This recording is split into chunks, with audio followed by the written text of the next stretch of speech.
Greetings all, Shardvixen here. So someday, I'm going to have an intro for my art stream.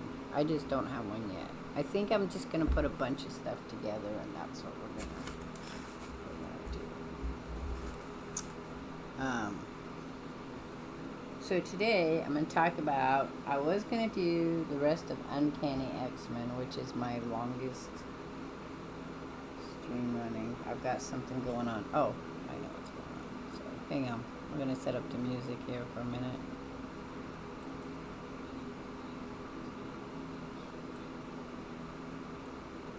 Alright, there we go. Because I do like the music when I'm doing the Lego. Anyway, I was going to talk about Uncanny, and I'm going to talk about Uncanny. I'm going to go, and I'm going to talk about it in just a minute. In X-Men. So we're going to talk about the run, and then I'm going to do some drawing of comic book stuff, because that was one of the things that really got me interested in drawing, was the ability for me to draw comic book stuff. It won't be fabulous drawing, but, you know, it'll be fine. And then we'll do some Lego. I'm not feeling 100% today. I'm having fibromyalgia issues. So, the thing about fibromyalgia, it affects everybody differently. There are some basic things about fibromyalgia, and I've talked about this, but every once in a while we get newer and newer people who show up. So I'm going to do a brief talk about it while some people show up for the stream, because it takes people a while to know. Also, bit rate's kind of low, so just so you know. Alright, so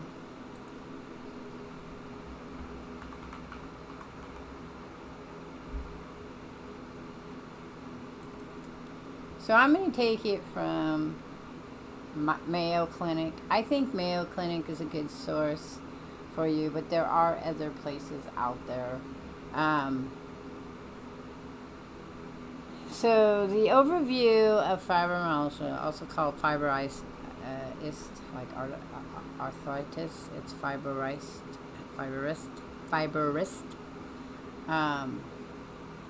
It's a long-term condition, and this is what they know so far. A long-term condition that involves widespread body pain and tiredness. Fibromyalgia is more common in women than in men, though I've met a lot of men who have it, so like maybe it's just... Here's the thing, whenever they say something is more common in women than in men, a lot of times it's because men rarely go to doctors, and they rarely complain about pain. So, just so you know that. Same thing for mental health. So I want you to be aware of that the ability to do research is limited on men, because men have been trained, especially here. I don't know about other places, so I can't say. But in the United States, the concept is that you just suck it up and deal with it. For everyone, but extremely that for men. Now that's started to change over a period in the last 10 years or so. So 10, 20 years. So I'm hoping that in the next 10 to 20 years that won't be the same thing. And I know I said this was an art stream, but my streams are a little bit about all things. So a person may be more likely to get fibromyalgia if a parent or a sibling has it. So I'm pretty sure my grandfather had it. I have an aunt who has it. And I'm pretty sure that my children have it. They may not have it to the same degree, but they do have it. Some other medical conditions raise the risk of fibromyalgia too. These include osteoarthritis, rheumatoid arthritis, and lupus. Now, I don't have any of those as of yet. I don't have lupus, but I could have some type of arthritis down the road. My mother has arthritis very bad. Her joints and her fingers are really horrific. So fibromyalgia symptoms include pain throughout the body that has lasted for at least 3 months. I'm going on 10 years. Well, actually, since I was 14. Often the pain is described as a constant dull ache. Tiredness, also called fatigue, is another key symptom. A person may have trouble paying attention and focusing on mental tasks. That's what got me. Pain, I was kind of used to pain. I'd had pain in my knees and my hips for a very long time, then my lower back, then my upper neck area. But I already had ADD, even though now it's just ADHD, but I already had an attention disorder and a processing disorder that wasn't discovered till I was, an adult. But on top of that, when the fibromyalgia hits, the cognitive functions go way down. So you have a very hard time, as it says, focusing. And it's not the focusing that you have a problem with. It's the ability to pay attention, which I guess is a type of focusing. But, and it said paying attention. It's that I can't focus really well on my task. With the ADD, I hyper-focus. Like, I train my brain into this narrow area to pay attention to what I need to get done. If I'm not doing that, and somebody's talking to me, I tend to go off in la-la land. Like, I have a really hard time having a conversation about it. So, or it's just wackadoodle conversation, or I start something and I drag through it. I know how to push through it really well because, like I said, I've had pain since I was 14. When I was younger, it was harder. When my children were born, it was easier because I pushed through it. Then I got really sick 10 years ago, and luckily my children were a little older, and the only one I had to really work hard with was my grandson, but that worked out well as well. I'm doing better now, per se, because I understand what's going on. Now, with fibromyalgia, a mix of treatments often works best. Medicine may be prescribed to ease pain and improve sleep. Physical therapy and counseling also can reduce pain and boost quality of life. Lifestyle changes are important too. It's key to eat healthy, get regular exercise, and get quality sleep. But I have problems. It's very common, more than 3 million U.S. cases per year. Treatment can help, but this condition can't be cured. Requires a medical diagnosis, lab tests, and imaging rarely required. That's because there's nothing they can find when they try to do an x-ray or a CAT scan or a MRI. I've had them all done. Nothing happens. It's chronic, can last for years or be lifelong. So in my case, probably lifelong. Then they say there's stages of it, you have regional fibromyalgia with classic symptoms. You have generalized fibromyalgia with increased widespread pain and some additional symptoms.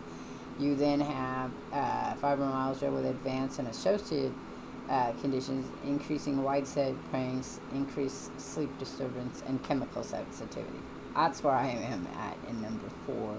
I think there's a number 3, and then number 4 is secondary fibromyalgia reaction to disease. Approximately 45% of patient observations were reclassified when the constricts of time were lifted. Most notably, the rate of stage misclassification dramatically reduced to 11.2% and 4.4% when patients were reclassified based on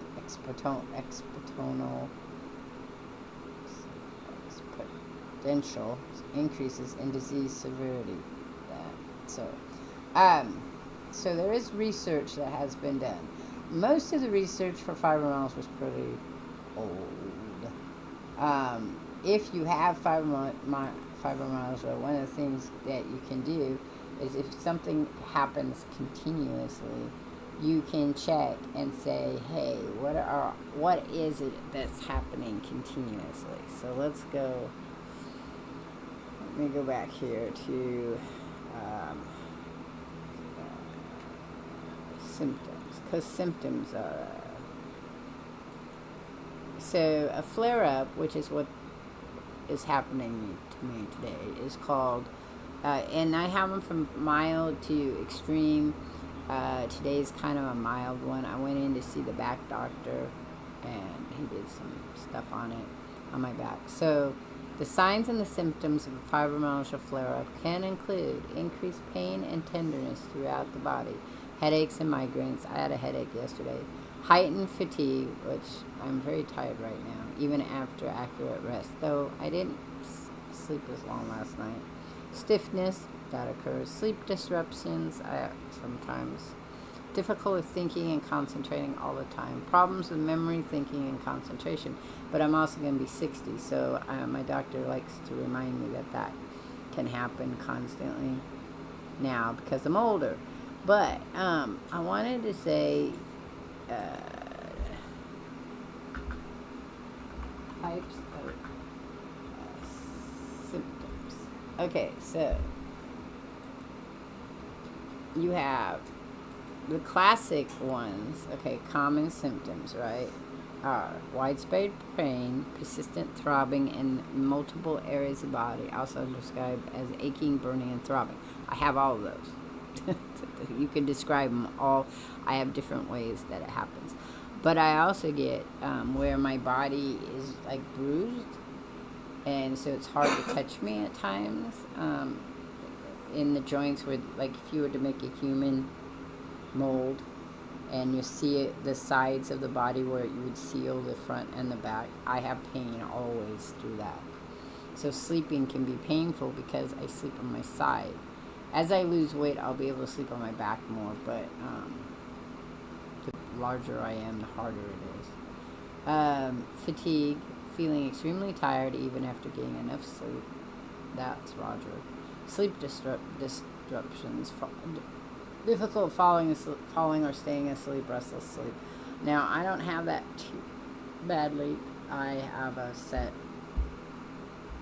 I try not to go to bed any later than midnight. I try not to wake up any earlier than 8.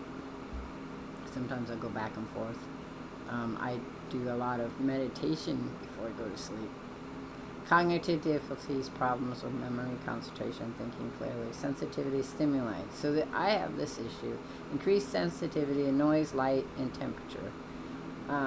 Muscle tenderness, headaches, the irritable bowel syndrome, which is abnormal pain, bloating, and changes in bowel habits. I don't have that one. Restless leg syndrome, I don't have that one. Anxiety and depression, I do have that, but I had it before they diagnosed me with depression. But I also have chemistry sensitivity, which is probably more problematic for me. I have a hard time with that one, because it makes it like I'm allergic to everything,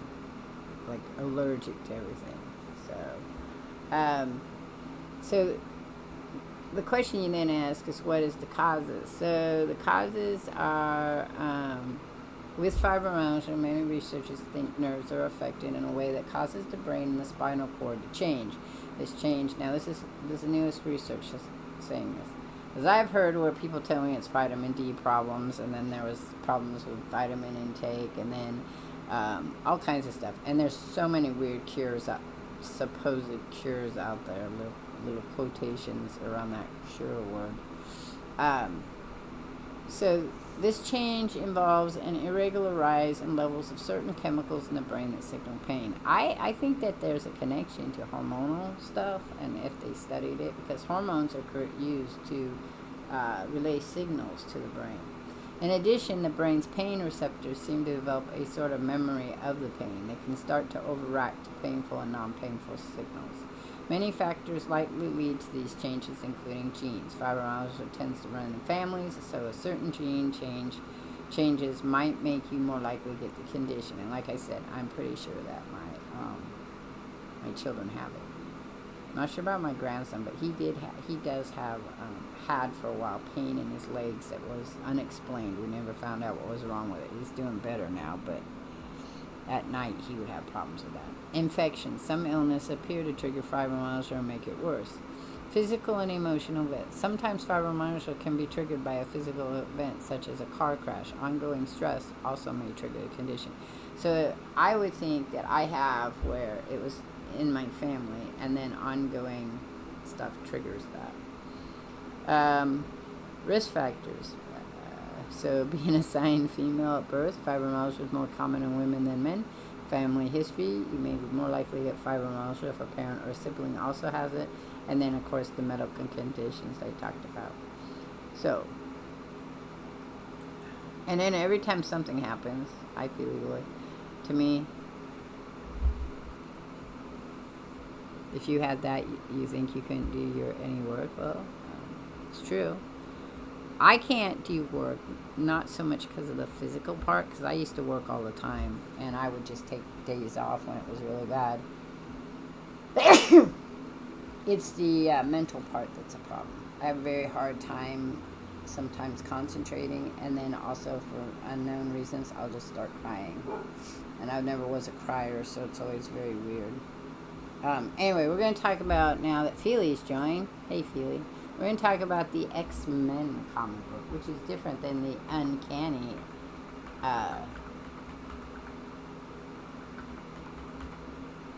The Uncanny. So there was the Uncanny, and then there was the X-Men series. I'm going to see if I can find some information. X-Men series. I have to go into the Wikipedia. So I didn't do this with the Uncanny, so I'm going to do it with this one. The X-Men are a superhero in American comic books published by Marvel Comic Book. So they were created in 1963. But I want to talk about the book X-Men. So I have to see if I can find it, because whenever you just type in X-Men, it doesn't come up right. So I have the New Mutants I want to talk about as far as X-Factor, Excalibur. Apparently I don't have the Alpha Flight comic books anymore, which is odd. But like I said, a lot of people kind of stole that stuff. Wolverine, because I've moved around so much. And then they made,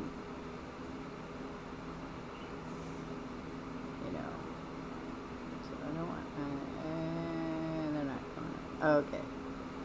So, in 1991, Marvel revised the entire lineup of the X-Men comic book titles, centered on the launch of a second X-Men series, simply titled X-Men. That's this one. With the return of Xavier and the original X-Men to the team, the roster was split into two forces. Cyclops' Blue Team, chronicled in this comic book, and Storm's Gold Team in the Uncanny X-Men.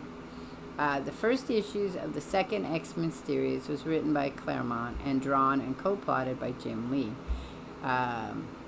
So there was this thing they did. Retailers pre-ordered over 8.1 million of issue 1, generating and selling nearly 7 million. But here's the thing. They released more than one cover. So that was the thing. That was the big deal. So it says Realtors probably sold closer to 3 million copies, making it, according to Guinness Book of World Records, the best-selling comic book of all time. Guinness present honors to Claremont at the 2010 San Diego Comic-Con. Another, so that's the one we're gonna talk about, is the title of X-Men. Okay.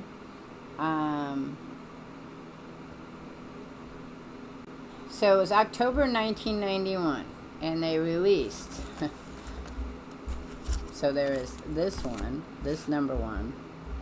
There is, and then there's a. So let me pull these out for you.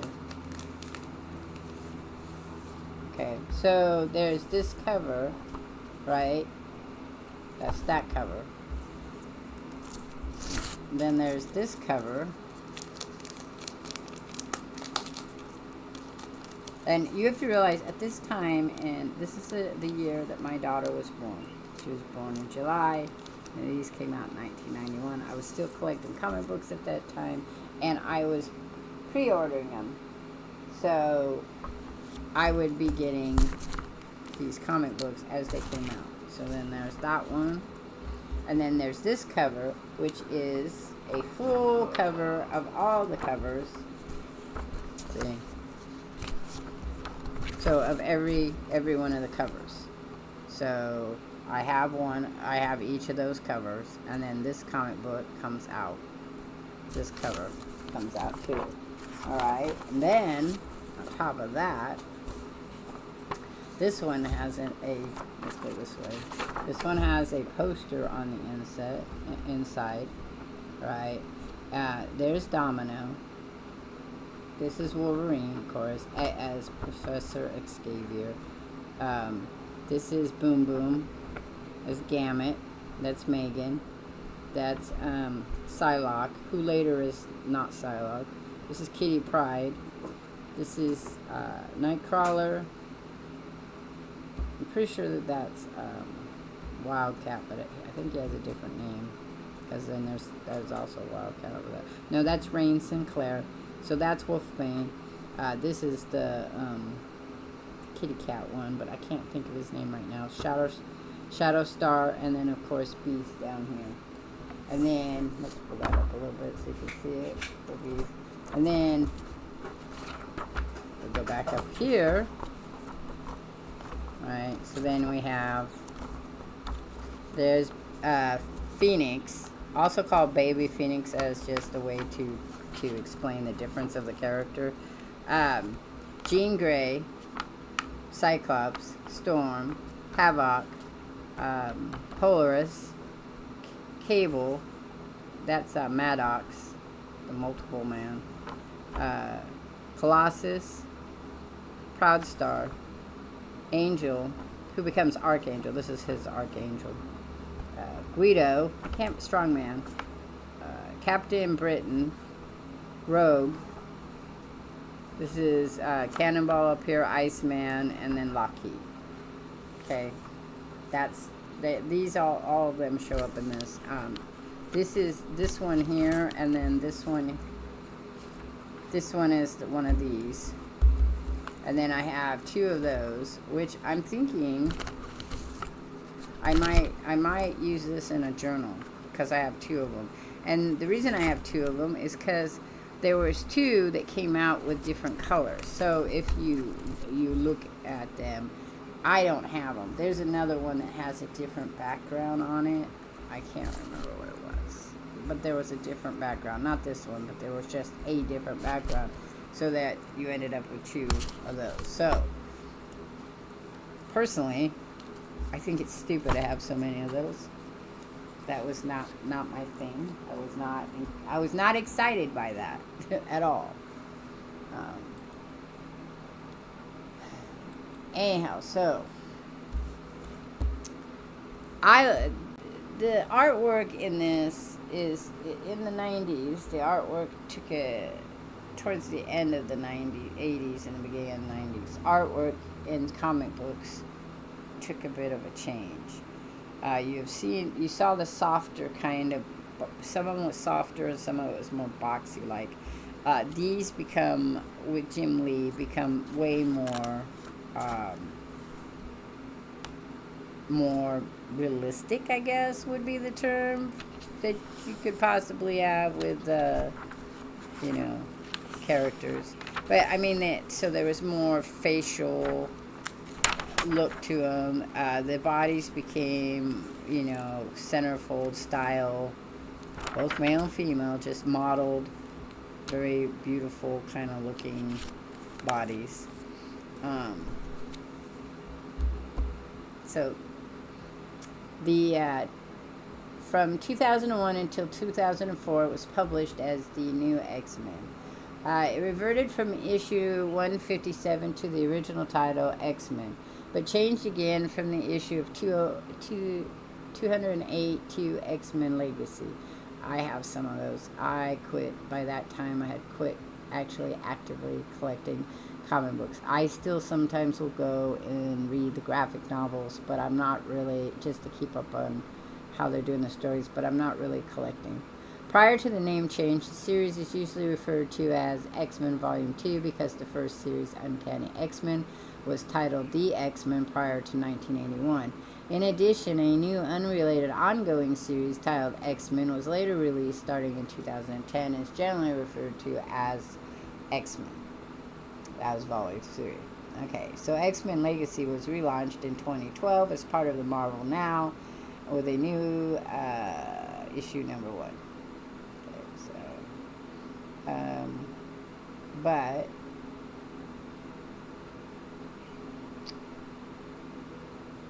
you had this cover that it was the tetraphytite cover of the X-Men, October 1991.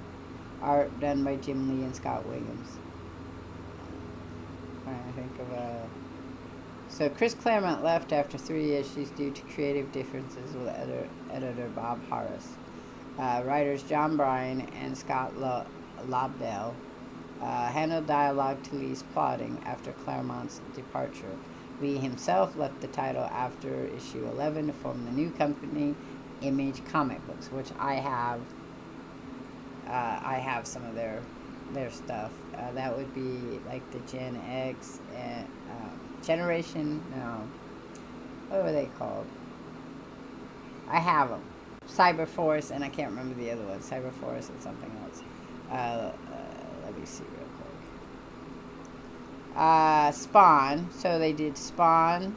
They've done The Walking Dead, Kick-Ass, Invincible, Jupiter's Legacy, Witchblade, The Max, Savage Dragon, Descender, Saga, East-West, Monstrance, Radiant Black, and Stray Dogs. I'm also sure they did Youngblood. That's one I have. An independent comic. And then, come down here. Wildcats. You had Lee's Wildcats, which I have, and Silverstein's Cyberforce. I have both of those. I have a few Spawn, but not a lot. I have a few of the Witchblade, because I really liked Witchblade. I did have a few of the Max. I don't have them anymore. Anyway, so they went off to do their own comic book stuff. That was 33 years ago. It is still around. It's just I don't really collect the comic books from that time, from them anymore. But it's this kind of artwork. So if you're really interested, you should check them out. That's Image Comics. And there were quite a few artists that went over there, and then there's quite a few of those artists that have now gone into independent work, and a few of them that went back to Marvel over a period of time. I don't read comic books now, so I can't tell you what they look like now. Initially, the book focused on the Blue Team, led by Cyclops, with the other members forming the Gold Team, led by Storm. This premises had at times faded from mention, only to be resurrected with the X-Men divided at times into 2, even 3 separate squads. Important events and crossovers covered by the series include the wedding of Jean Grey and Cyclops, the Executioner's Song, the Legacy Virus, the Fatal Attractions, Legion Quest, and Onslaught. The series was interrupted and replaced by Amazing X-Men for 4 issues in 1995 as part of the Age of Apocalypse, which I love and I will share with you when I find them all.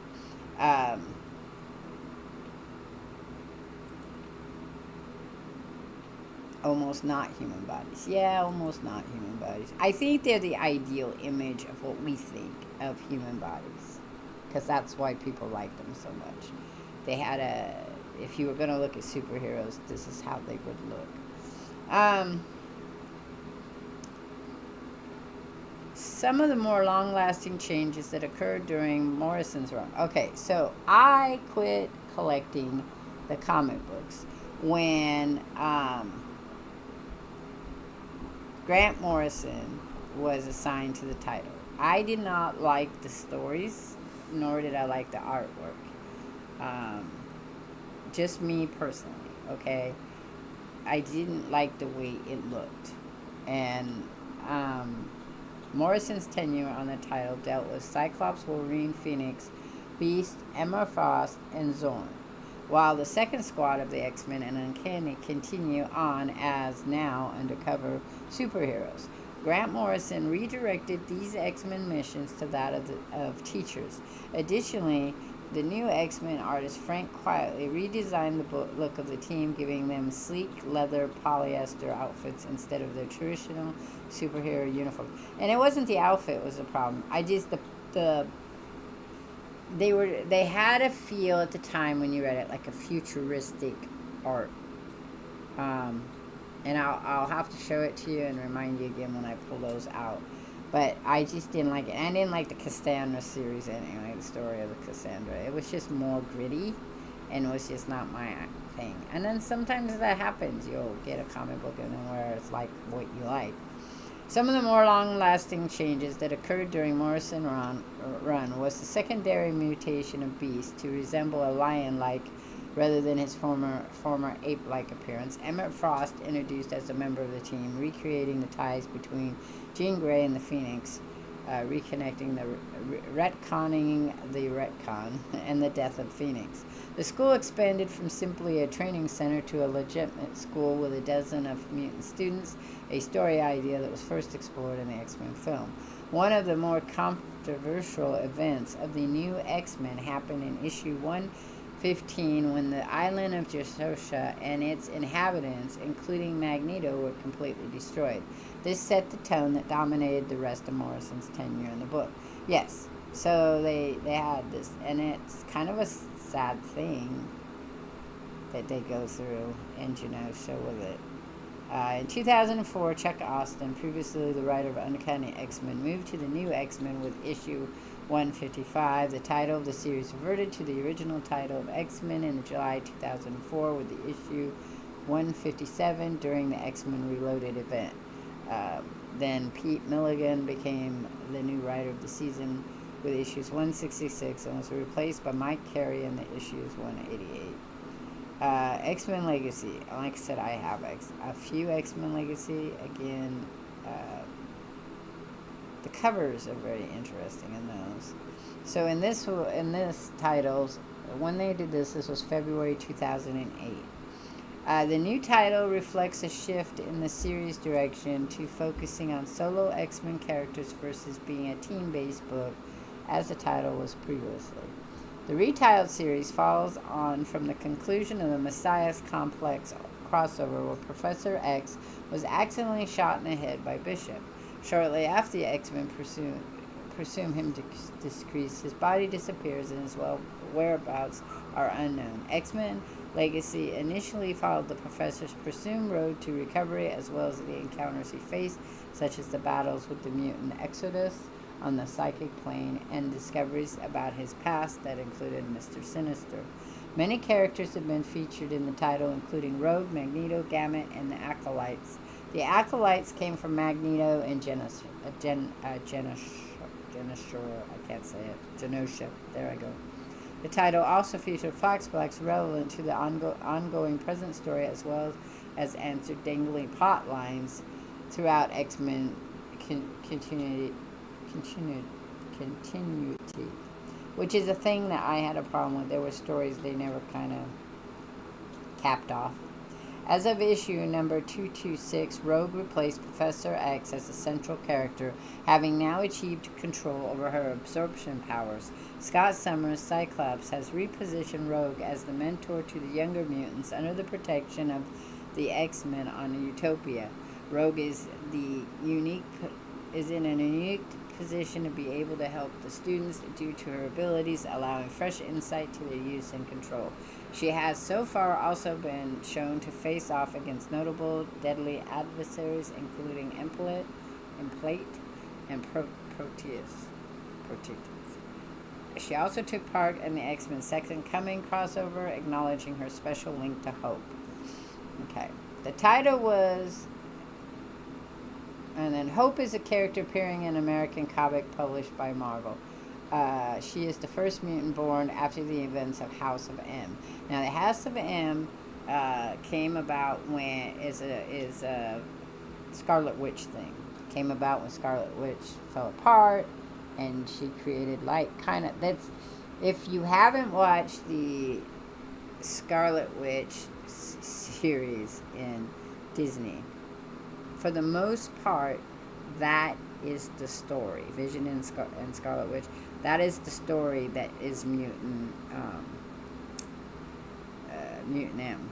They took it from that. So if you get a chance, go watch that and then go read the comic books. The title was one of two ongoing books to house the Age of X crossover. The comic briefly followed the fallout from that story and featured a team composed of Rogue, Magneto, Gambit, Professor X, Legion, and Frenzy. But it now follows Rogue's team of X-Men affiliated with the Jean Grey School for Higher Learning, featuring Gambit, Frenzy, Cannonball, and Rachel Grey. Rachel Grey is Baby Phoenix. Okay, so, and my favorite run in Uncanny is about Rachel Grey, so we will be visiting that when I dig it back out of my closet again. Okay, so the relationship with the other X-Men titles. Since the introduction of X-Men, the plot lines of this series and other X books have been interwoven into varying degrees. For most of its run, X-Men has featured a completely different team of X-Men than the other titles featuring the X-Men. While it is not uncommon for characters of one book to appear in the other, any major stories concerning characters was dealt with in their own team book. X-Men and Uncanny X-Men have shared 2 periods of time where they are more or less treated as a single fortnightly series. In both of these cases, they shared an author. In 1995 to 1996 by Scott Lobdell, and 1999 to 2000 by Alan Davis. Now, I love Alan Davis. His stories are great, and that was he did Excalibur, and he has a beautiful way of, I'm pretty sure it's him. He did Captain Britain, the Uncanny X-Men, Clandestine, Detective Comics, Excalibur, JLA, Justice League of America, The Nail, and Another Nail. His art is fabulous. If you get a chance, go look at some Alan Davis art. I will see if I can find some. I will probably just share some pictures I have of comic books. But yeah, if you get a chance, go look at his art. He's another one that's fabulous. In 2004, the cast of New X-Men was moved to the newly launched Astonishing X-Men, and most of the cast of the Uncanny X-Men was transferred to the X-Men Volume 2. With 3 major X-Men series running concurrently, members from each book continue to appear in other titles. So, I'm assuming that it has ended, but I'm not positively sure about that. It looks like it ended because X-Men Legacy ended in 2014. I don't see anything past 2014 here on the list. So, like I said, I quit comic books probably, I want to say probably about, I actively, like, stopped going and buying them. I want to say around, probably about when they became the new X-Men. Probably somewhere around 2001, 2000. Because the new X-Men had, there's an issue where they introduced the Stepford Cuckoos, and I only have bits and pieces of those comic books. So,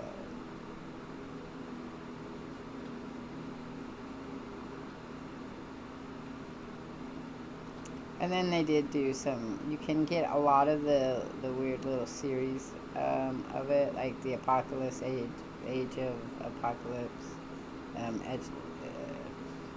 the new X-Men by Grant Morrison. You can buy those in Volume 1s, Volume 2s, and they're going to run with the comic books. Another comic book we'll be talking about is Ultimate X-Men, which I don't have a lot of those either because they came out at a certain point in time. So, alright, now I'm going to talk about the comic books, and then I'll do some drawing. I think I'll use that one. Anyway, so you have the first issue. You know, I love this picture. It's one of my favorites. And see, you can see how they've gone. There's this one, and then let's get this one. So this is made with the regular comic book paper, right? And then this one is more like magazine paper. So you have this whole different texture going between the two. So this is bright, really bright, and can see it really well, and then this one's not. So if I was to take one and make it into, I mean, they both were published the same time. So the question would then be is, and that's the thing, is that which one would you keep? Well, if I was just going to go through, I'd probably just, I'll keep them all, but if you had to make a choice, you probably want to keep this one here, because this is the more magazine style and holds up over a period of time. Okay, so in the first one, also this one, if you get it, I can't remember if these have it or not. Let me see.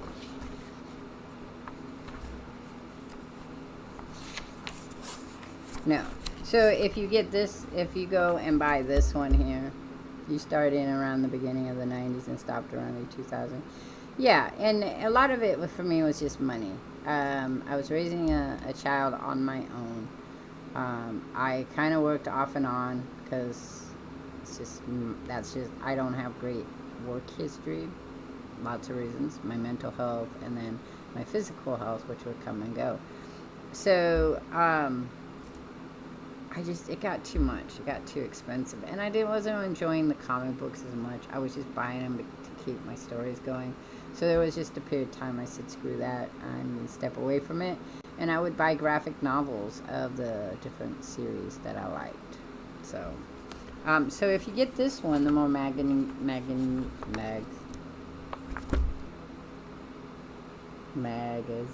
style of the all the titles, right? Of all the titles, if you get this one, in the back, they have a lot of artwork that they show, right? Not just the ones I already showed you. But then there's this one talking about the next, right, shows you the next cover. But here they show the sketchbook of them choosing how they're going to make them look. So that, it's some really cool pictures that you can go and look at. But then, like, they have some fabulous spreads here, That's Omega Red, So here is the swimsuit issue. So Marvel came out with, especially for X-Men, came out with, I think, 2. I only have one of them. Maybe I might have 2 comic book issues of the X-Men in swimsuits. So, of course, love the Wolverine one, but it was such an interesting concept. Very weirdly 90s, I guess. Then you have a blast from the past. So here is, the original X-Men, Xavier, Cyclops, Jean Grey, Marvel Girl. That's her Marvel Girl outfit. Maybe we'll do a picture of that one. Beast, before he was Blue, Iceman, and then Angel before Archangel, right? And then you had this one here. This is the Villains Gallery. Okay. So there's the Dark Phoenix. There's Loki. God, I can't think of his name. Mojo. That's Mojo, the guy from space with Spiral. I love Spiral. Spiral's one of my favorite villains. This is Mr. Sinister with, I had told you guys before, this is a clone of Jean Grey who becomes Madeline Pryor, and then she becomes the Goblin Queen. That's the outfit she's wearing there. This is the Brood, which is a spaceship creatures that are just horrific. Sabretooth. I can't remember his name. Sorry. Toad. There's Juggernaut. There's Emma Frost. That's Sebastian. Can't think of his first name. And then you have the Sentinels here. This is Arcade over here. This is Apocalypse. This is the dude, and I can't think of his name right now, but he ends up sacrificing his humanness to become a robot to hunt the X-Men, to hunt mutants. And he was like a FBI agent or a liaison for that. Right. But this really just spectacular pop off the page kind of stuff.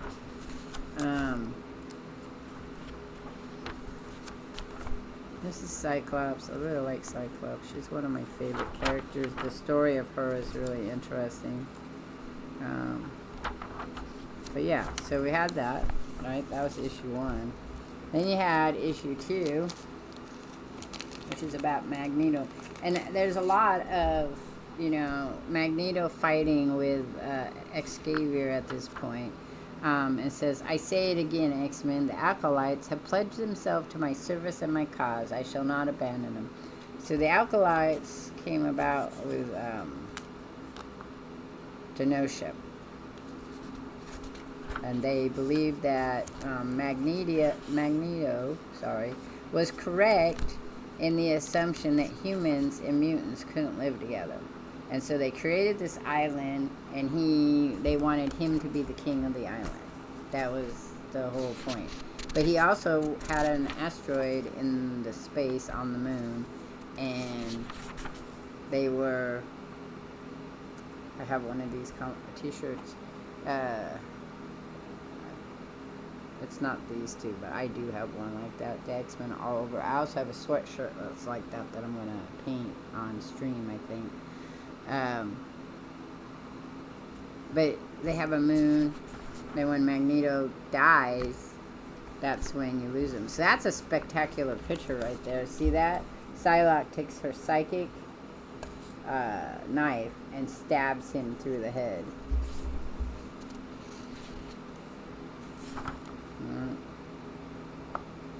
And then it's constantly about Xavier and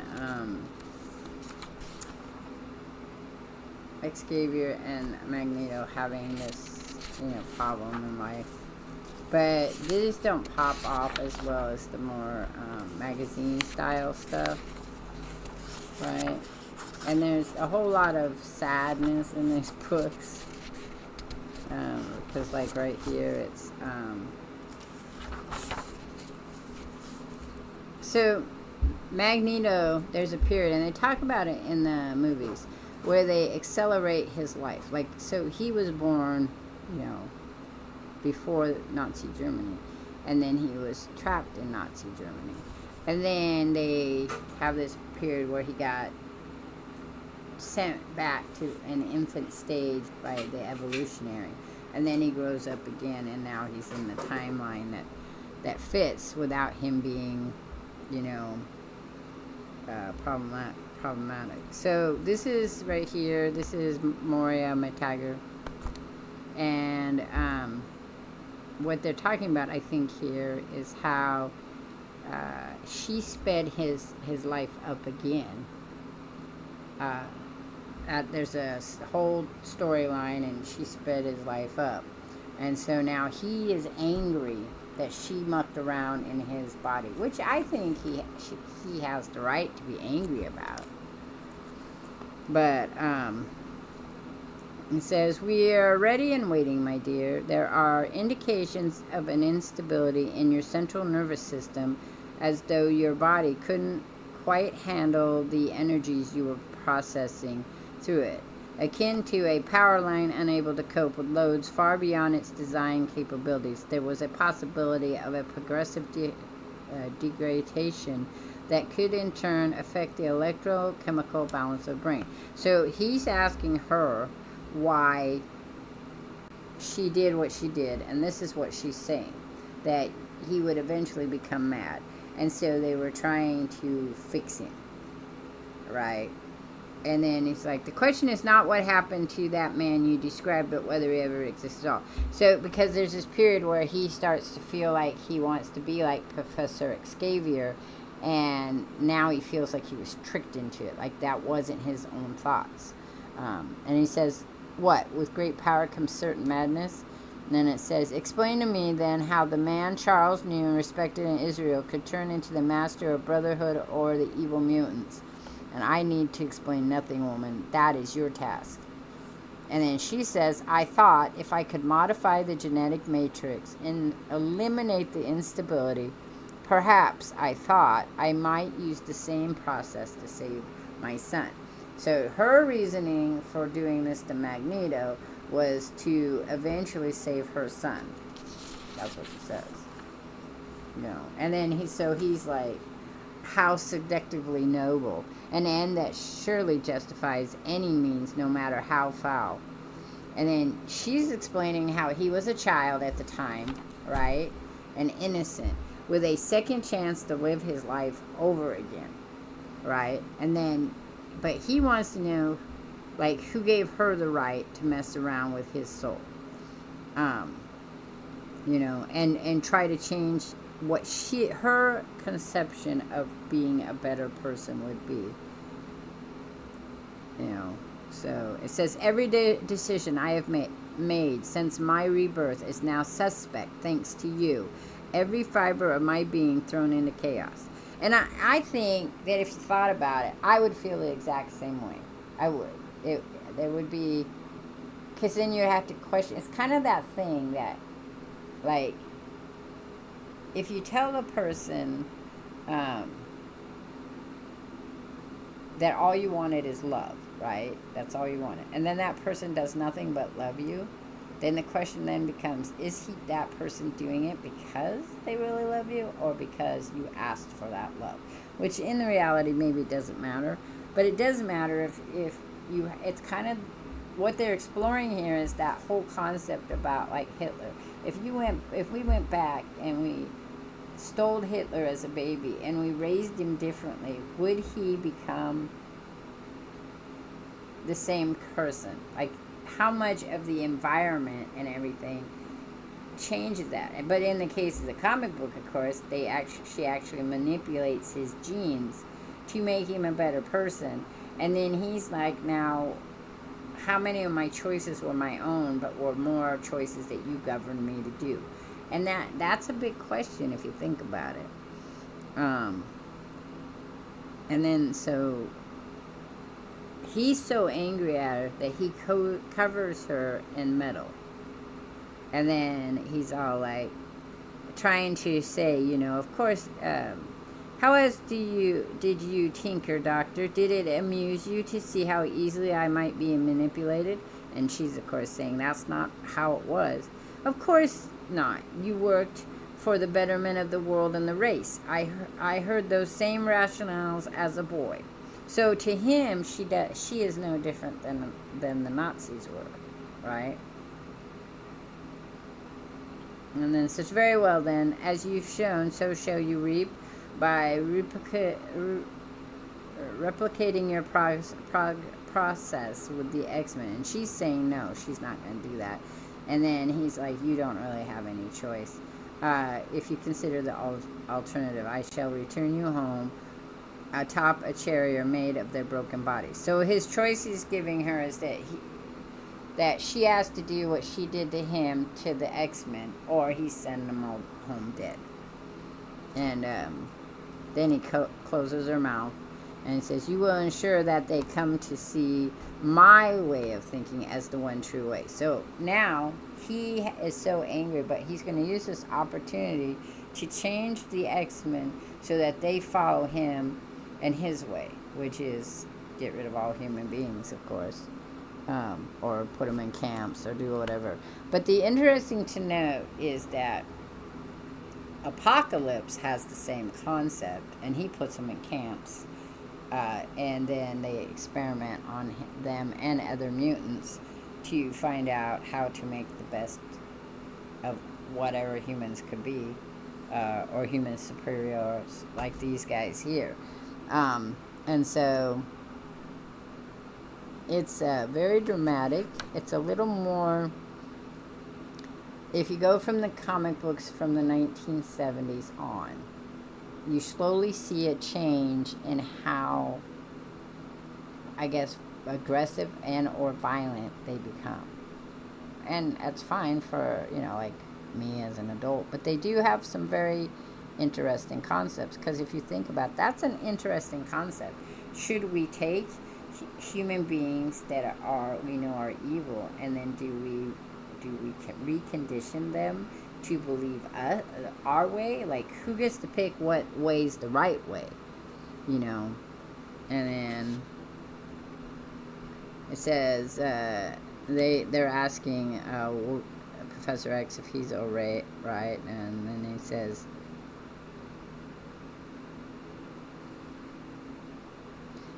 I know this is hard for you to understand, but a lot of what he says makes sense. Maybe his means are a little extreme, but I think we can temper him.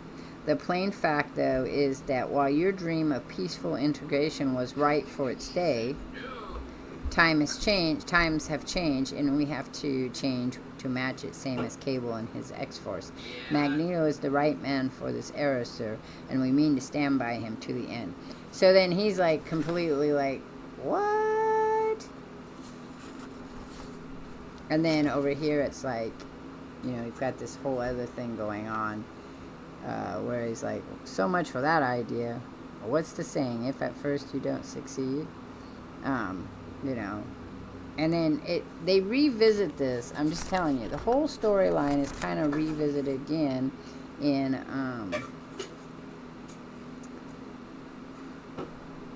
the Astonished X-Men, which is the Age of Apocalypse. So, alright. And then we have that was number 2, right? And then we have number 3.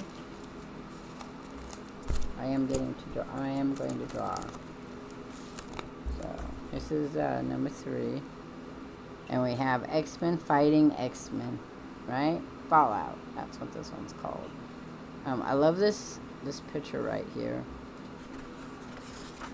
And it shows the gold team, right? Remember, which is Storm and her group of people, which has Forge and Jean Grey in it, and Banshee and Colossus in it at this point in time. They are going up to the asteroid to try to save, well, Moria for sure, and Xavier as well, and is trying to save them so they can do what X-Men do. But here he gets so upset that he starts to fall apart, and she's trying to help him and can't. So Fabian kind of prods Magneto a lot in the books.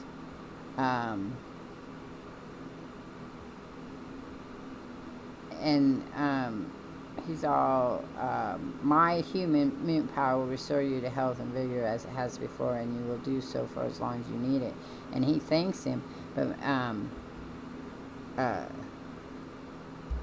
Moria knows that what's going on between them two, this guy's setting him up.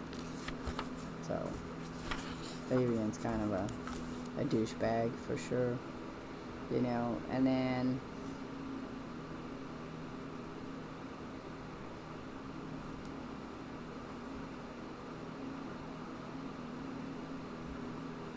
they have them all going swimming, and Gambit trying to get Rogue to touch him. That's a main theme in most of the comic books, is Gambit is in love with Rogue and keeps trying to get her to control her power so that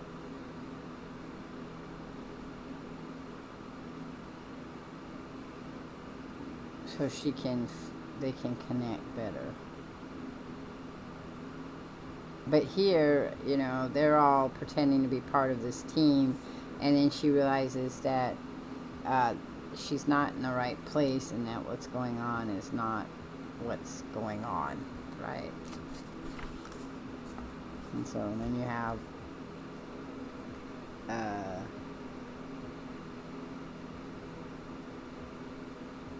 and it says here Wolverine has realized that there's people coming to help, right?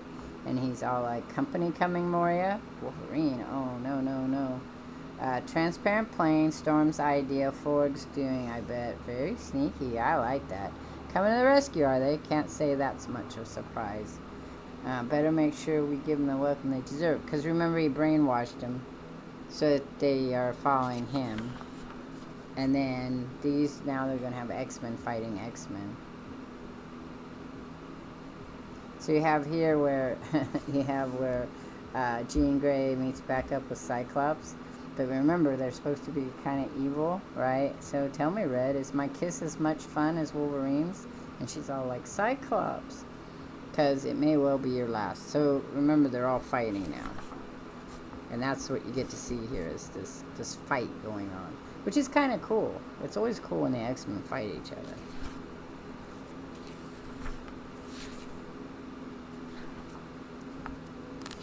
You know, and then Magneto's like,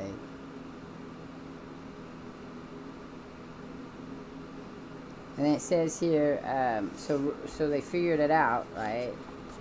on the other page. They figure out what's going on. And now they're all upset about it, right? And it says, he's all like, because Rogue is trying to help. He's fighting Jean Grey, and Rogue stops in the middle of it and jumps in between, and it says, Cyclops, all of you, stop. And Rogue, what are you doing? Have you betrayed the cause? And then, wait, this is insane. What am I doing? And then Rogue's all like, I don't know. I'm not sure what's going on either, except that we're siding with our deadliest foe against our dearest, and that ain't natural. So they figured out, right? And then, so that, Rogue, is, as with so many things, depends on your point of view. I should have known no power could bind you, X-Men. Your innate strength of character is too strong, even when it's for your own good. But I had hoped, and now he's all like, good, mister, you don't even know the meaning of that word. And then he says, what I did, Cyclops, I did to save you. By making us puppets? So, you know, and I'm not reading the whole parts, because I'm allowed to read bits of them, in case somebody wonders. I just can't read the whole comic book. And so then you have this whole showdown going on, and they're destroying his base, and so he's going to take his people and leave, and Professor Xavier is trying to get them to come to his side, and he's like, no, you know, we're not going to go. And it's like, so here it's that it's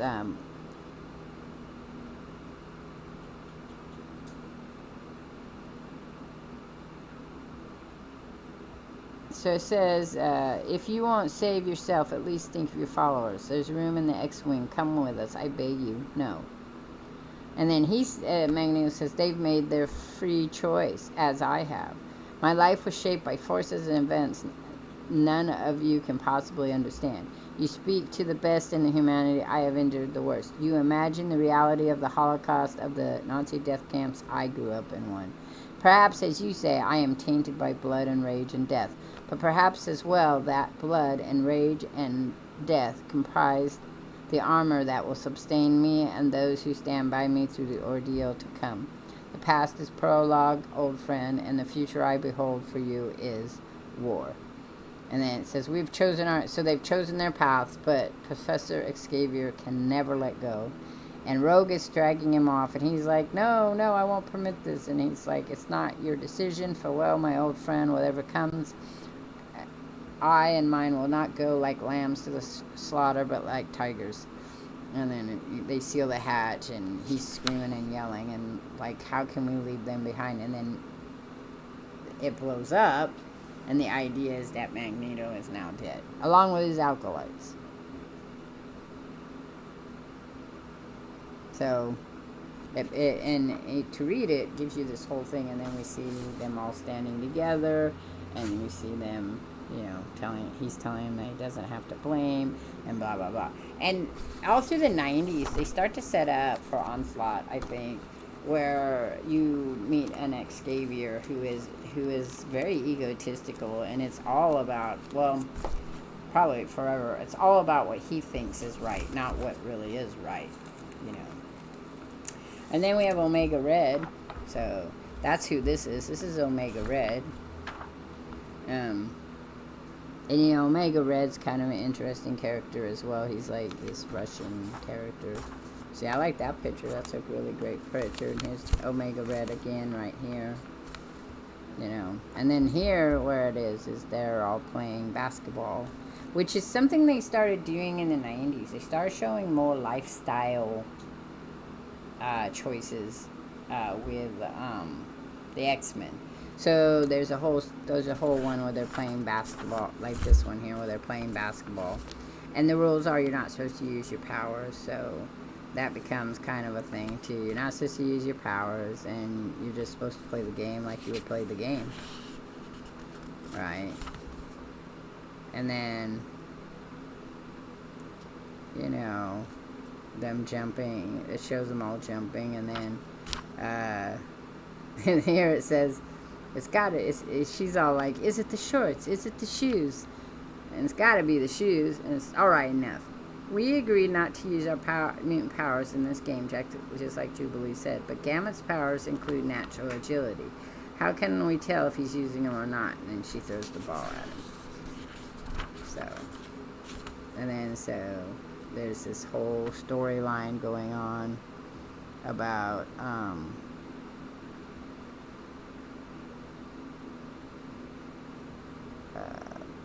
Moria's. She's having a dream about her son,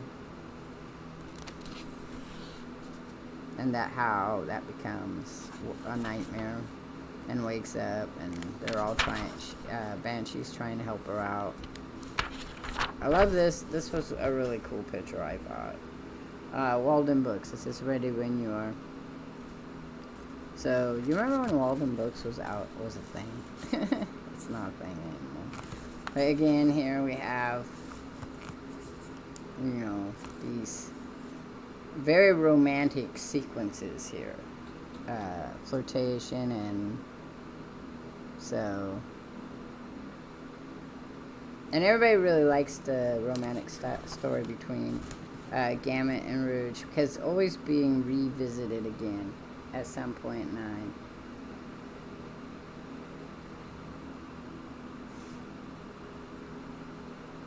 And Moria is still having problems. She's having a human meltdown crisis, and he's trying to help her as much as possible, and he just can't.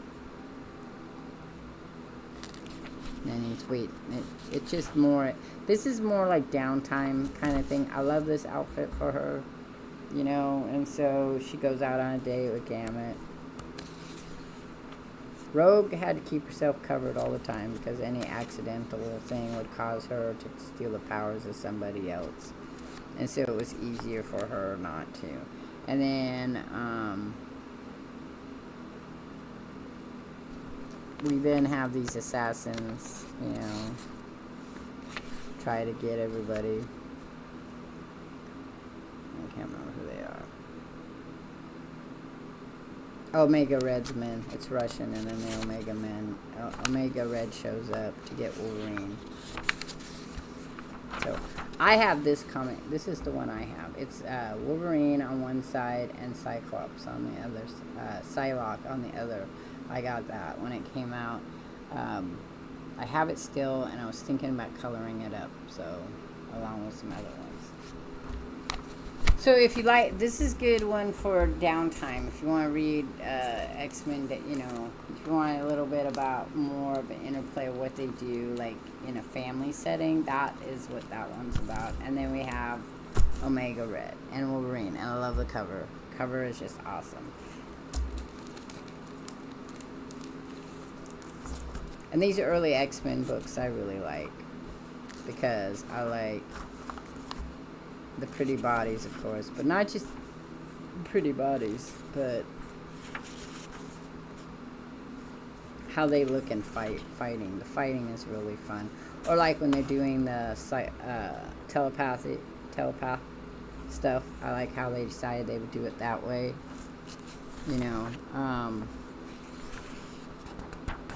But then here's Wolverine and Omega. They're fighting, and some spectacular stuff. And we're reintroduced to some characters from Wolverine's past, from when he was in Weapon X. Now, I have a huge disappointment about Weapon X storyline. But that's just me. And that's because they went with a different way, and then it got really weird a little bit. And I didn't like how weird it got. So here's him as Weapon X. So they took him back, and now they're going to do it again. And he's like, it's interesting to me.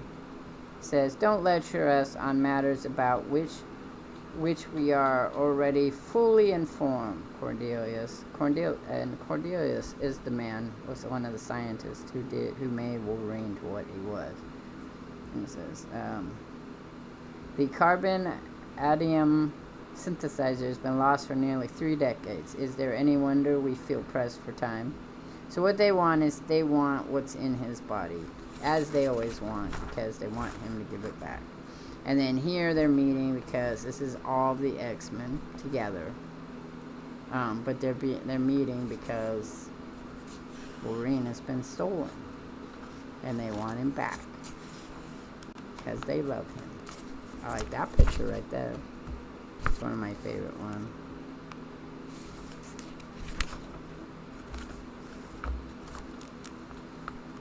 I really like the Wolverine comic book too, because it tells you a lot. So this guy here is Maverick. Maverick was part of Weapon X as well. And you're starting to learn more and more in here, more and more about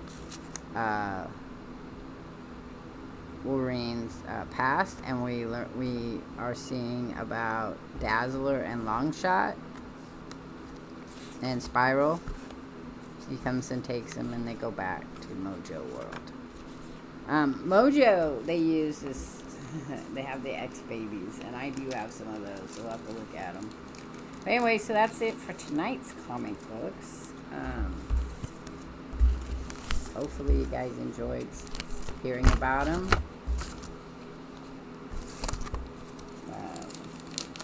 I'm going to do some drawing here, though, I think. Where did I put that other one? So I'm going to keep that one out. Now, there's a lot. I do a lot of erasing when I comic stuff. I don't know which else. Maybe this one is loose. So I'll probably put this one in.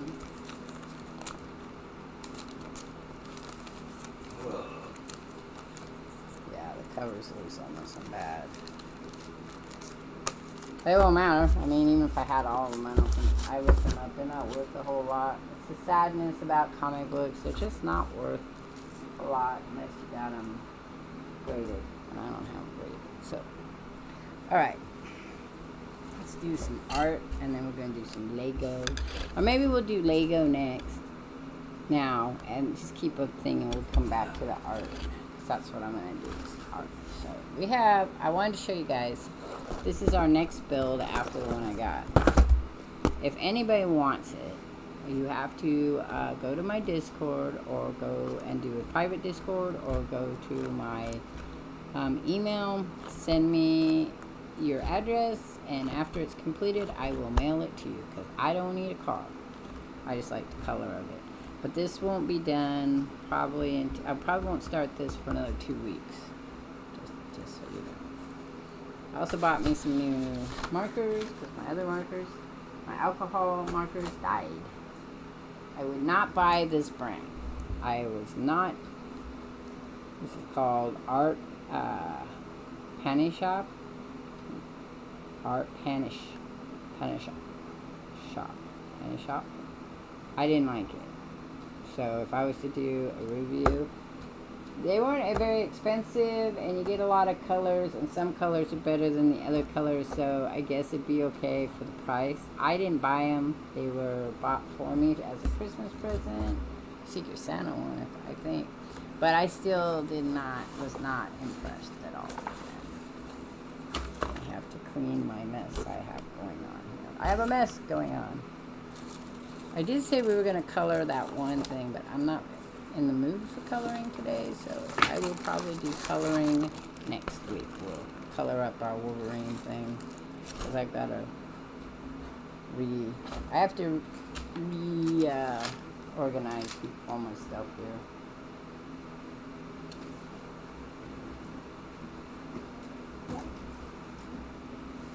Alright. So you remember which one we're making today? We're doing the spider. Spider today.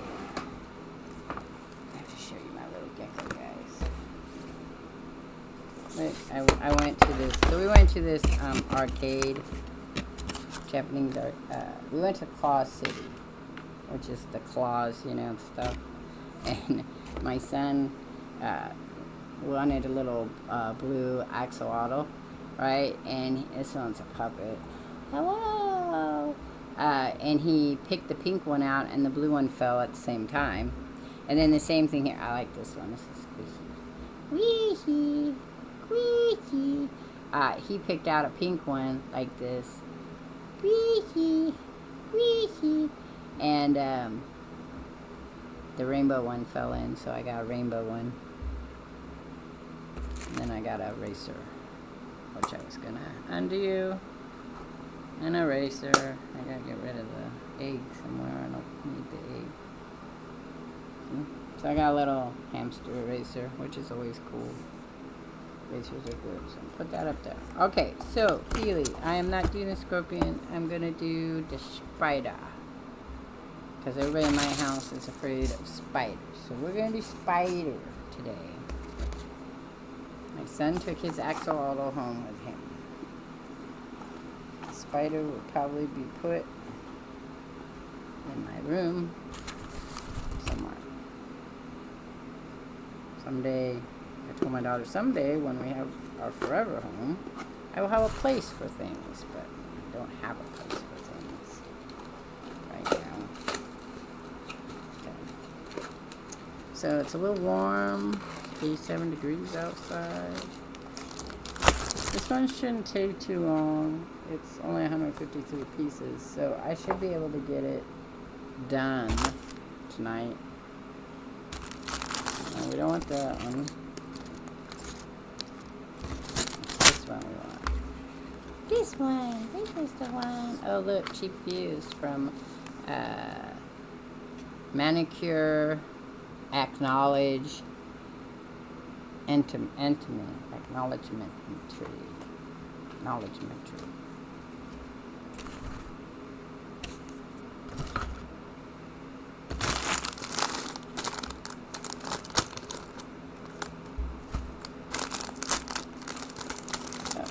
I don't have any more Lego sets in my set. So after the car set, I may have to not do Legos for a little bit, and then we'll get. I'll save some money because I'm buying a tablet for my birthday in August. So.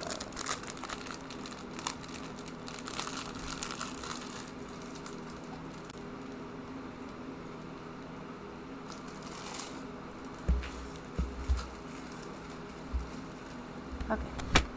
So I'm thinking next week. I don't think it'll be this week, but next week. I'm thinking I might do a paper stream. Maybe on a Friday. We'll make some more paper. You're just kind of watching. I won't be talking about it. So, alright. So first we need this. And one of these. And these go on here.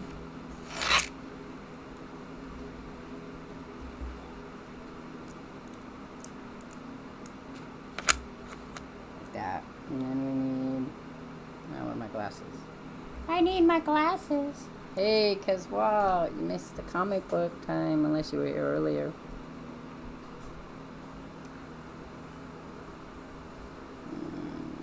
Okay, so we need these little bitty. Yeah, we're putting together a spider. Spider. This is our next one. Where is it? Right here. We're going to do that one next one. So anybody that wants this can just email me and I will mail it to you after I put it together. That's your thing. If you want a car, if you don't, one of my grandsons, I don't know, somebody might decide they want it. I don't know. I can't imagine, but he likes putting them together, so he probably wouldn't want one already put together. Boop, boop, boop. There we go. So what we're going to do is I'm going to put this together. I'm pretty sure I can do it tonight. But if not, if I get tired or my hands hurt, then we'll quit. And then we're going to do some drawing of comic book stuff. And that is a copy artist thing, just so you know. So I want you to be aware of that. So then we need some more of those.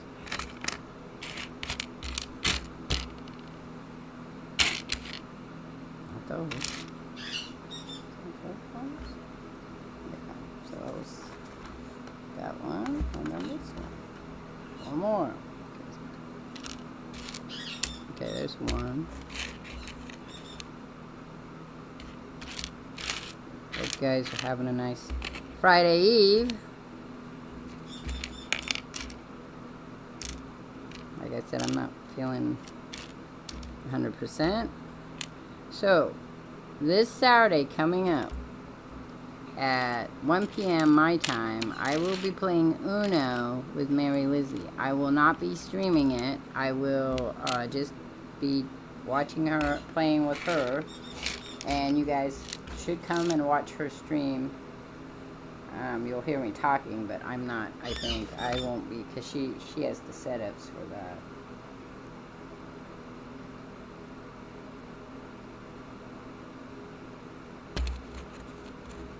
But I won't be streaming. Because, well, it's her birthday stream. She should get all the people to show up. That's what I think. Don't need to watch me and her. It's just playing game cards. The only thing is you'd be able to see my cards, I guess, so that might be fun. Okay, we're going to put this one right here.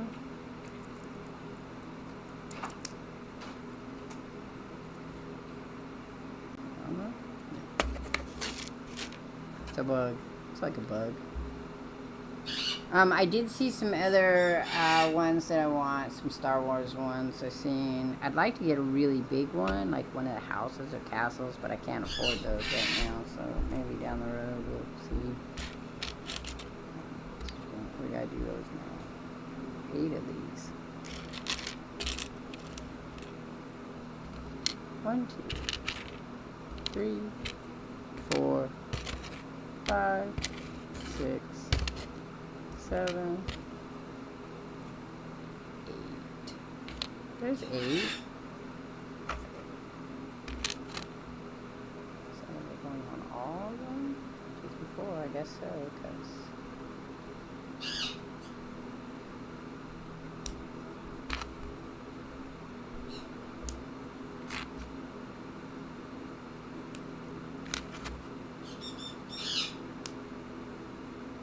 Also, I'll be doing another painting stream, but it has to be early in the morning because it is very hot in my garage.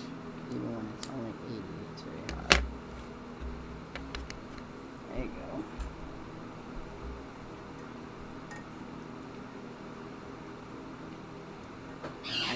I am a sloppy person, so I don't want to make a mess anywhere else. I could probably do it outside, but I think it would dry out my thing more.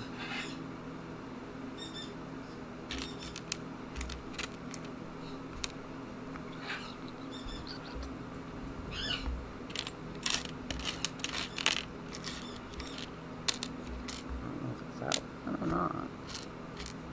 Oh no, it's these ones. Okay, fine. It's the gray ones. That makes sense.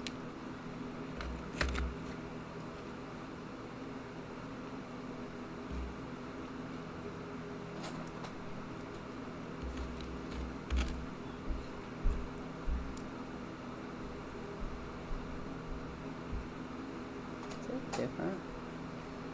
Why is that not?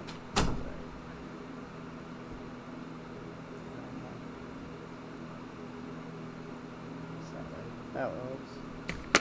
Okay. I was like, and now these are ones with these ones right here. Alright. Looks like it. How many of those? 2 of them. Wahahaha.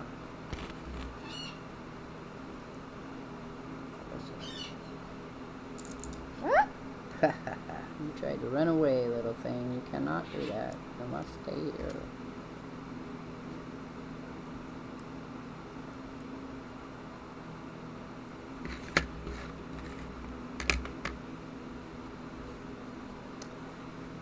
Okay, so we need...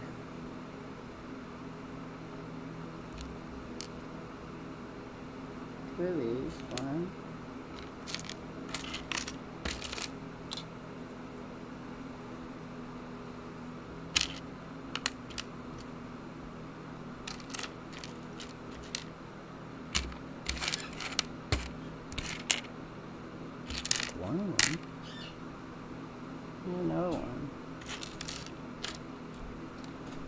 Another one, please.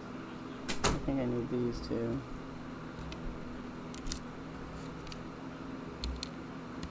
That one. And that one. I need another one of those little ones. I don't see it. So it helps me center my mind. There it is. Is that it? Yep. Okay. So we take this and we put one of these on there. And then we stick this. And we put it on like that.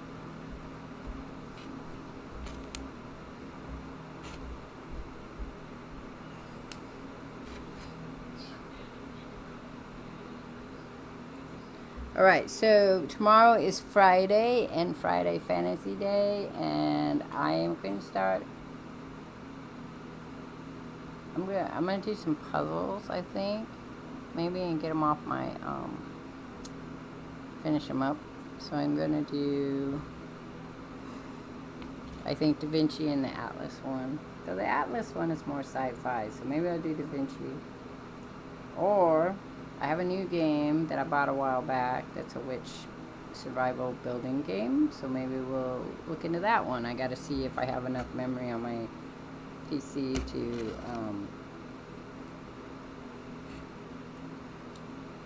download it.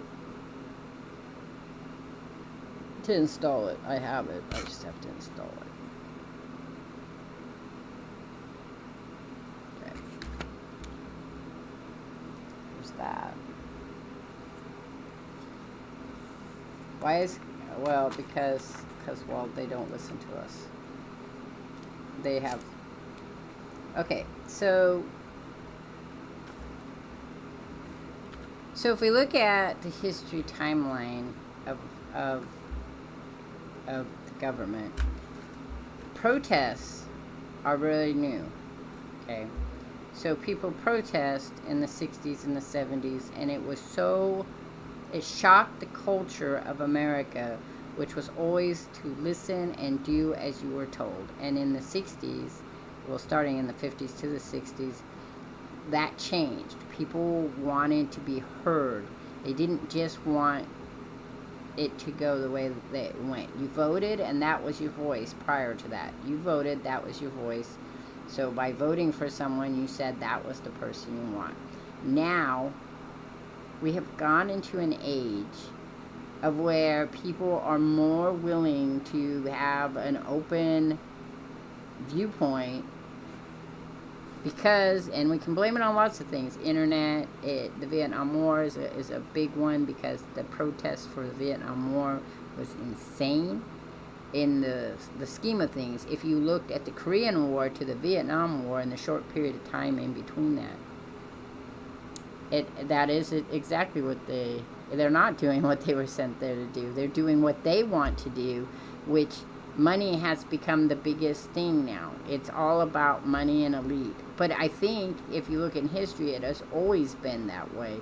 There have been, it's just that in your father's time, your father and your mother's time, and my parents' time, and even to me in a short period of time up to the 80s,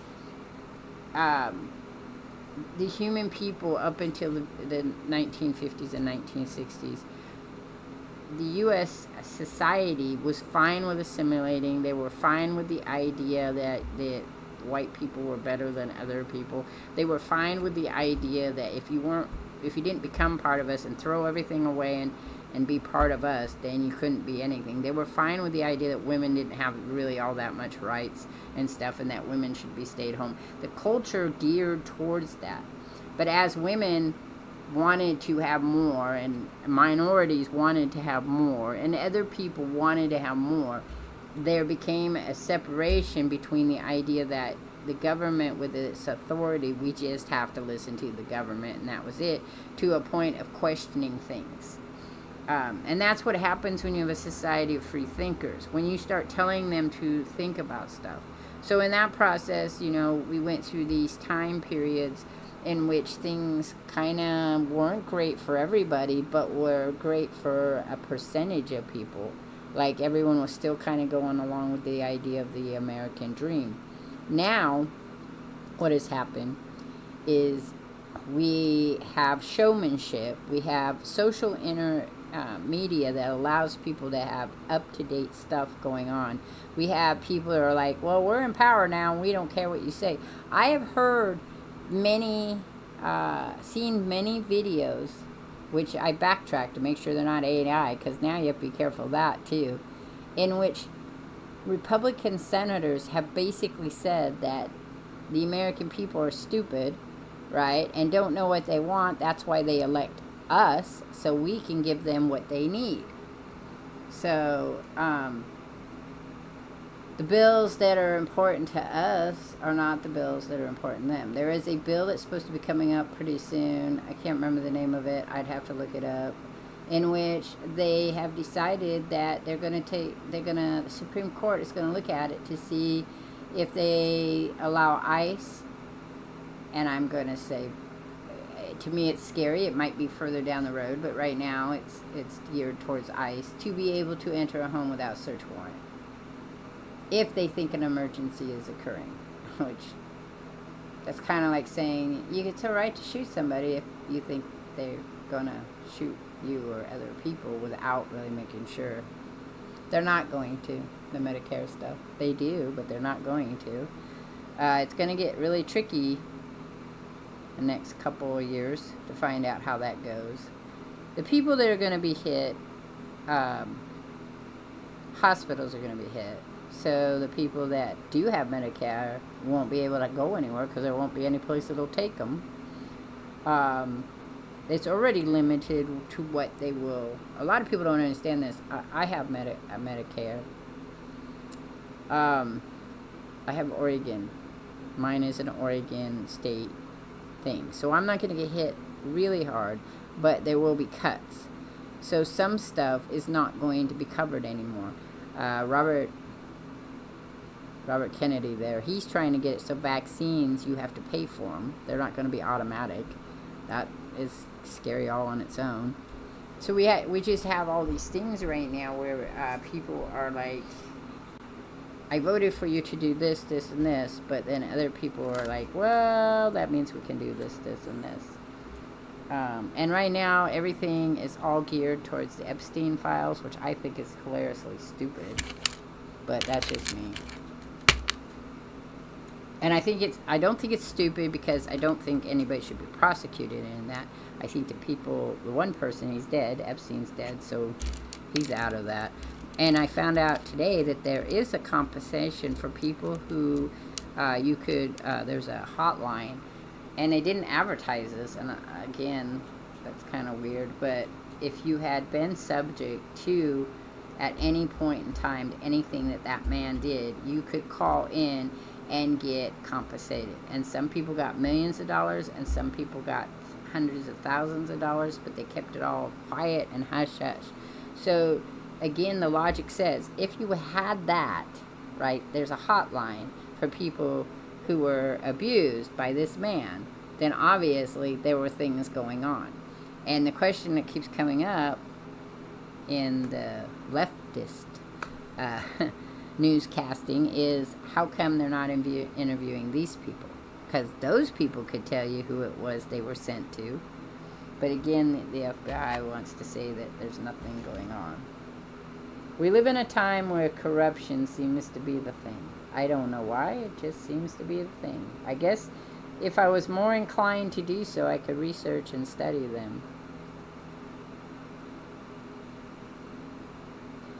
Well, they do, but they're not going to. Because now they're just going to say that they're not. And even if they do release them at this point, we have no way, as the American population, of knowing if it's true what they released. It's kind of like the idea of Kennedy.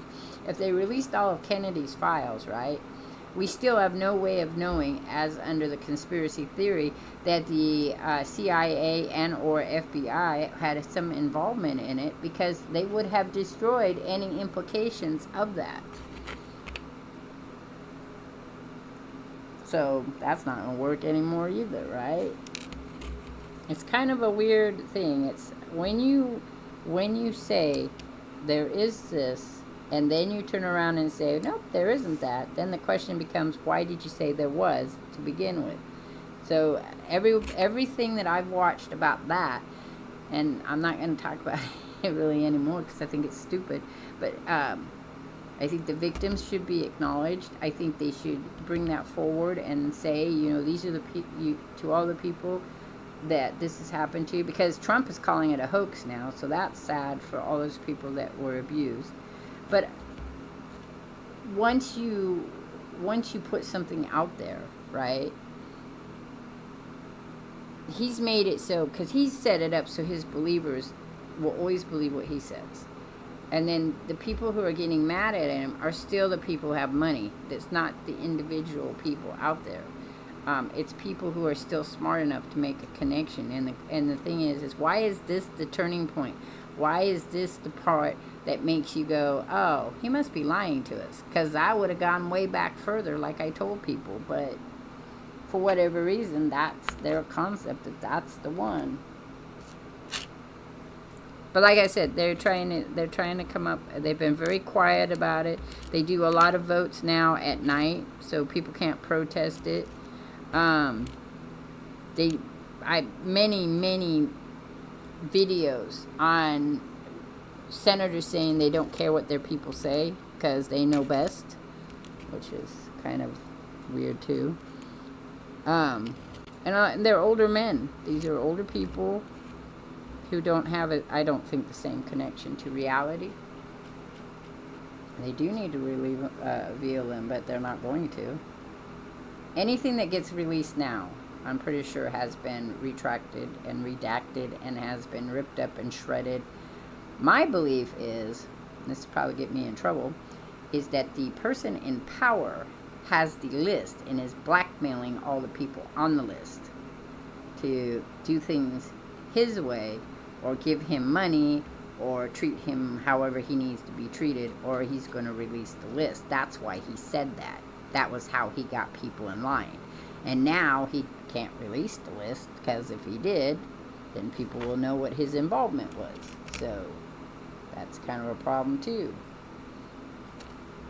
But they were saying that there's only two ways this can go now.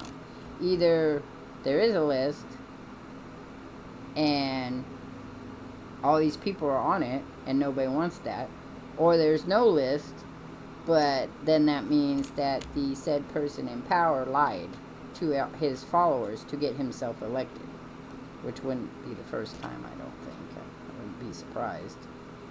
But obviously there is a list somewhere. Somebody has one. And the other thing is that his wife is sitting in, Epstein's wife, girlfriend, partner, whatever she was, is sitting in jail. So if there was no list and there's nothing going on, then therefore there should be no crime, because that's what Trump's saying. So she should be released. But they're not going to release her, so obviously there's something else. It's a mucky-muck situation, and it's going to cause a lot of stress and strife in the long term of things for everybody. I'm more worried about some of the other stuff that he's doing. I mean, his big, beautiful plan got passed. He gave all that money to ICE. Now other states, other Republican states, wants to create prison camps just like the one they have in Florida. And they want to make money off of it because he's allowed them to privatize it. Just so you know, the alligator Alcatraz is not run by the JOD. It is run by Florida. It's a state prison facility that's in cooperation with ICE and allows ICE personnel there, but it is run and funded by the state Florida, the state of Florida. So there's about 6, Montana being one. It's Montana, Idaho, Louisiana. There's 2 more, I can't think of them off the top of my head, who want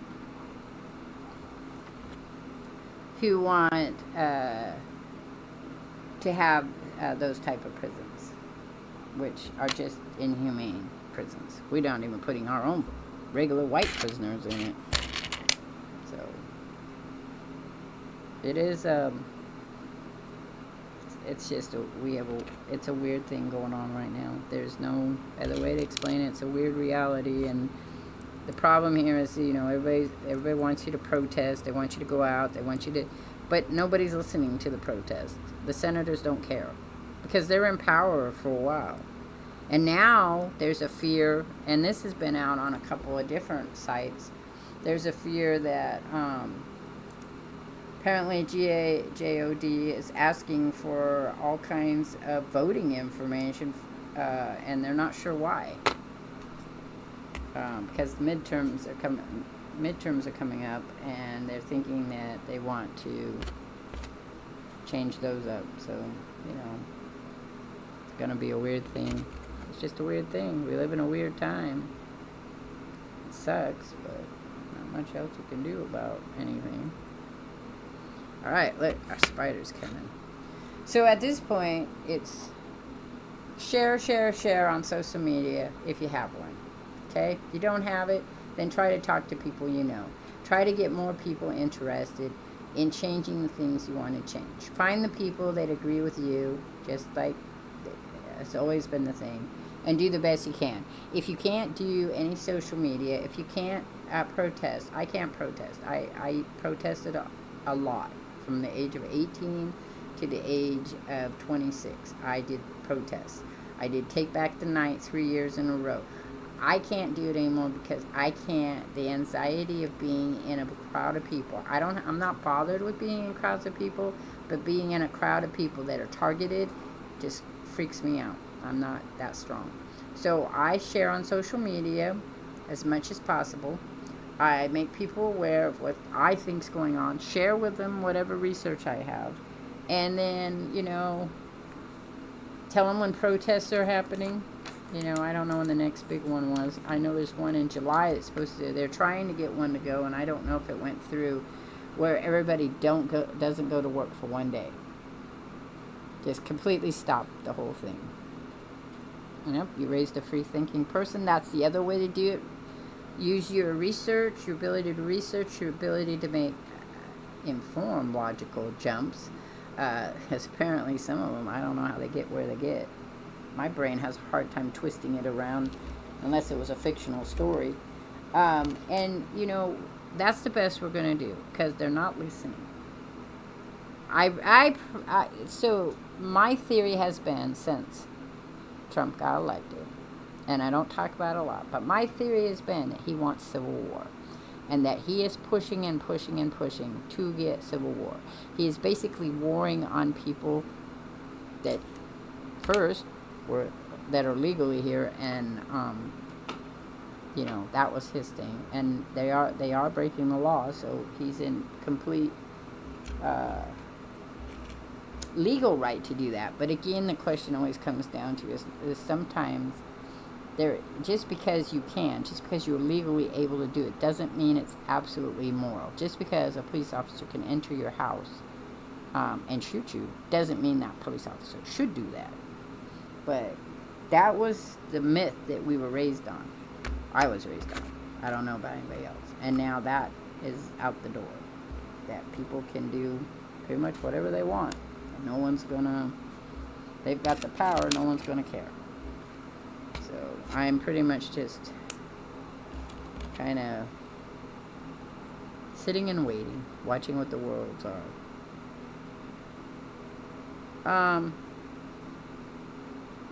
Well, there's been many people who have been arrested who are by ICE, who are national citizens, who have been nationalized, who have been taken to detention centers. Some of them veterans, but they have also been in trouble with the law, so that kind of makes a weird thing. I shared a picture. I shared a video in my Discord under What Does the Fox Say?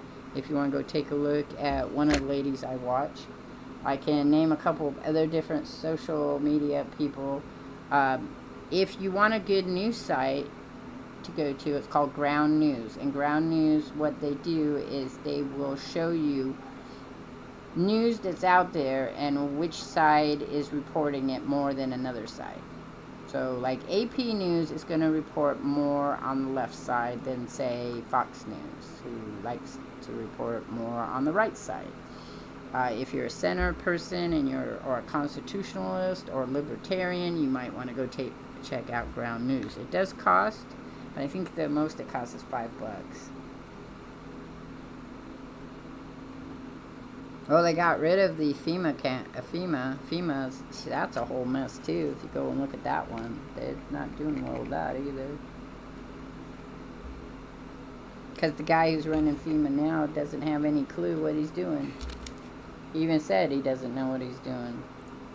And then, what's her name? I can't think of her name. Pat Bondi? No, the other one. The security lady. She's a piece of cake. She stated that all requests for FEMA help has to go through her first. So, that's what the delay has been, is that she has to okay it.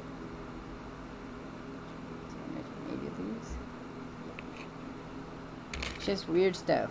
Because, well, weird stuff. And you have to go and look at the weird stuff that's out there. I watch a guy on Instagram, YouTube. His name is Jolly Ginger. He's a civil rights person. That's his go-to. He does a lot of stuff in Washington and shares what's going on. He'll let you know when they're going into voting. He'll let you know what kind of stuff's going on. I watch another guy who he'll talk to anybody. You're right, left, it doesn't matter. And he talks a lot about economy. I believe that by being informed, that's the best we're going to be able to do. Stay on top of it the best we can. That was the worry of the right? No, yeah, I remember that. I wrote a short story about that. In fact, we went... The place where the FEMA camps were at was in Northern California on the road. Supposedly, okay, so these FEMA camps had to be way out there, right? And I wrote a short story about them where they were kidnapping people and taking them out there. But, so during the forest fire in California, they had FEMA camps out there for training and other stuff and everything. And so people were, like, freaking out to see this. They were out there doing... doing exactly what the right was having a problem with. It's pretty funny. Pretty funny. I think so too, because, well, no, you have a right. I have told you guys over and over, you want to talk about something, you go ahead and come on and talk to me. You want to talk about something in Discord, you go ahead and talk about something in Discord. I am so left. I am a socialist. I am very woke, as the thing is when everybody gets mad and wants to call you, oh, you're so woke. Yep, that's me. I am way too woke for most people. But here's the thing, is that I don't believe there's anything we can do. Because if there had been anything we could have done, we would have done it. In fact, most people don't know this. They already tried to impeach him. Twice now. During his term. And they can't get Congress to do it. That the forms for impeachment have been brought forth and the Senate says no. Or the House says no. Or accumulation of both says no. I don't know which it is. But I was like, what? So, if that has already been done twice and they still can't get anything, it ain't never going to be happening. The other thing is that I talk about free thinking. It is important that you have free thinking. But the other thing you also have to have is the ability to listen to other people's opinions. Even if you don't agree. The whole way to make the world a better place is to allow people to be heard. It's when people can't be heard that's when things become a problem. Roger and I we sometimes argue a lot about that. Because he is very much about the facts. Only the facts. And I'm more about the morality of it. I just don't think that just because you can, because that's what I learned in life. Just because you can, or it always has been, doesn't mean it always should be, and that you should do it. So I don't get angry if you came to me and said, here's what I believe, even if it doesn't agree with me. I'm going to say, okay, can you explain to me why you believe that way, and can I offer my own opinion on that? I know how to research. I know what to go look for. So, you know, it's not an issue if you want to share something with me and I'm like, I don't know if I agree with that. But I believe the same thing. So here's what I believe. I believe that housing, so nice housing, okay, cell phones, internet, electricity, water, and food should all be given to us. That should be something that everyone should be able to get. And if you want extra and you want more and you want better, then you go to work and you get it. If you can't work, then you have, you're going to have to take what they give you. That's the case of me. And you have to come up with creative ways to do that. But if I couldn't pay for housing and I couldn't pay for my food and I can't pay for my medical and education also, and I can't pay for all that stuff, then it should be given to me. And I should be given the right to start at the same starting line as everybody else. So that is my belief. I also don't believe in borders. I don't believe there should be any borders. And people get mad at me all the time with it. How would that work? Well, it works the same way it would work. People can come from anywhere and work in the United States. They can send money back home. They can still be a citizen someplace else if they choose. Americans could do the same thing. If they wanted to go to Canada, they could just go and work in Canada. If people in Canada wanted to come to the United States, they could come to the United States. If you wanted to go to Ireland, Japan, Russia, wherever you wanted to go, it's just open borders. And all you have to do is have an ID, your passport, and proof of where you live. And that's it. But people are like, that wouldn't work because you'd have criminals in. But you have criminals even if you close your borders. If you closed the borders and made a big giant gate, you would still have criminals within your country because you have homegrown criminals. You have people, for whatever reason, don't want to follow the rules because they don't agree with them. Or because they can't get by. Or because, lots of reasons. They're, you're targeting them. There's all kinds of psychological reasons why somebody becomes a criminal. Okay? Like, what was the conversation we had? Somebody told me they had stolen diapers once. I've stolen diapers as well. Because they were just a point where you didn't have enough money and you needed them. Or I've stolen pacifiers in the past. Because I had to have one and I didn't have the money for it. And I had to do it. I was willing to go to jail for it. But because I knew it was wrong. But it was a choice thing. And that's what it comes down to about being a criminal, is your choices. Sometimes you don't have any other choice. Just like you have no other choice being homeless. Just like you have no other choice in how you get your food. So whenever somebody who has money tells me something that's hilarious, like here's one. Okay, so a bunch of senators, I couldn't tell you who they were because I only saw it in another video, and I went and checked it out, and it was true. A bunch of senators felt that one of the ways that you would curb spending in the food stamp program is that anyone who has internet can't be on the food stamp program, because if you have internet, therefore you could afford to buy your own food, which is hilarious to me, because first of all, internet maybe is going to cost you 50 or 100 bucks. Very few people can live on food for 100 bucks if you look at the prices these days. So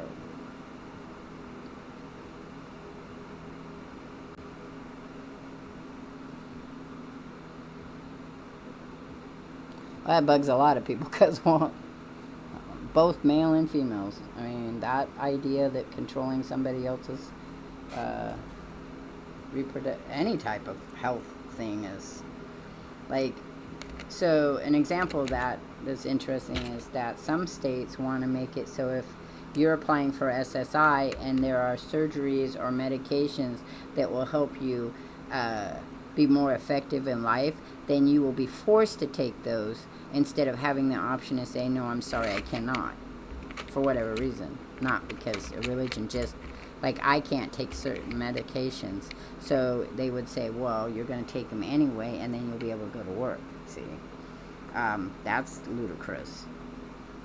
or saying you have to have, you have mental health issues, so we're going to put you into shock therapy, because that's what they used to do in the 80s. When you were put into a home, you didn't really get a choice to say what you wanted as your health stuff. They just determined it for you. Sad but true. My grandmother on my paternal side had shock treatment done, and it was decided pretty much against her will, and then her mother, who was a German immigrant, was pretty much told, oh, that's the way it's going to be, and she didn't understand a whole lot, so she was like, okay, because she was taught that when doctors tell you something, it's true. And that's how we've gotten pretty much where we're at about authoritative. It's because in the past, people would tell you, this is what you're going to do, and you did what they said, and they didn't have your best interest at heart. I mean, another example is all the Native Americans women who were forced to have abortions, and then had their female parts taken out so they couldn't have babies, because that was thought to be the best thing for them, but they didn't have a choice at it. That's happened all the way up into the 80s. Well, the question always is people say, if you look at what Magna, Make America Great Again, they want to go back to a time where people were told what they had to do, not people having choices. They think that was better because we didn't know all the things that were going on, because we could stick our head in the sand and pretend it was great. It really wasn't great. That's why change came about, and change will come about again. We tend to go on these big jump arounds. In the 80s, people were totally convinced that we were in the midst of the decline of the Western civilization, because things were changing and not for the best. People were out of work. People couldn't go to school. The sense of where you stood in society was confused and lost. So, and I don't shy away from people. I tell people all the time, I am very, very socialist. I have gone since I was 16 years old. I have looked at and researched things, and I had been told as a young person that as a female, I was the reason the world was in the state it was, because it was women's fault that God was mad at the world. And I was like, if you actually read things, that's only one type of interpretation. There are many types of interpretations for that. But, so it made me go out and look and read and try to figure out and understand things. And I will always, and just like I said, there's things I had to learn. There was things that I didn't realize I did until somebody pointed it out. There were assumptions and stereotypes that I participated in and didn't realize I was doing that.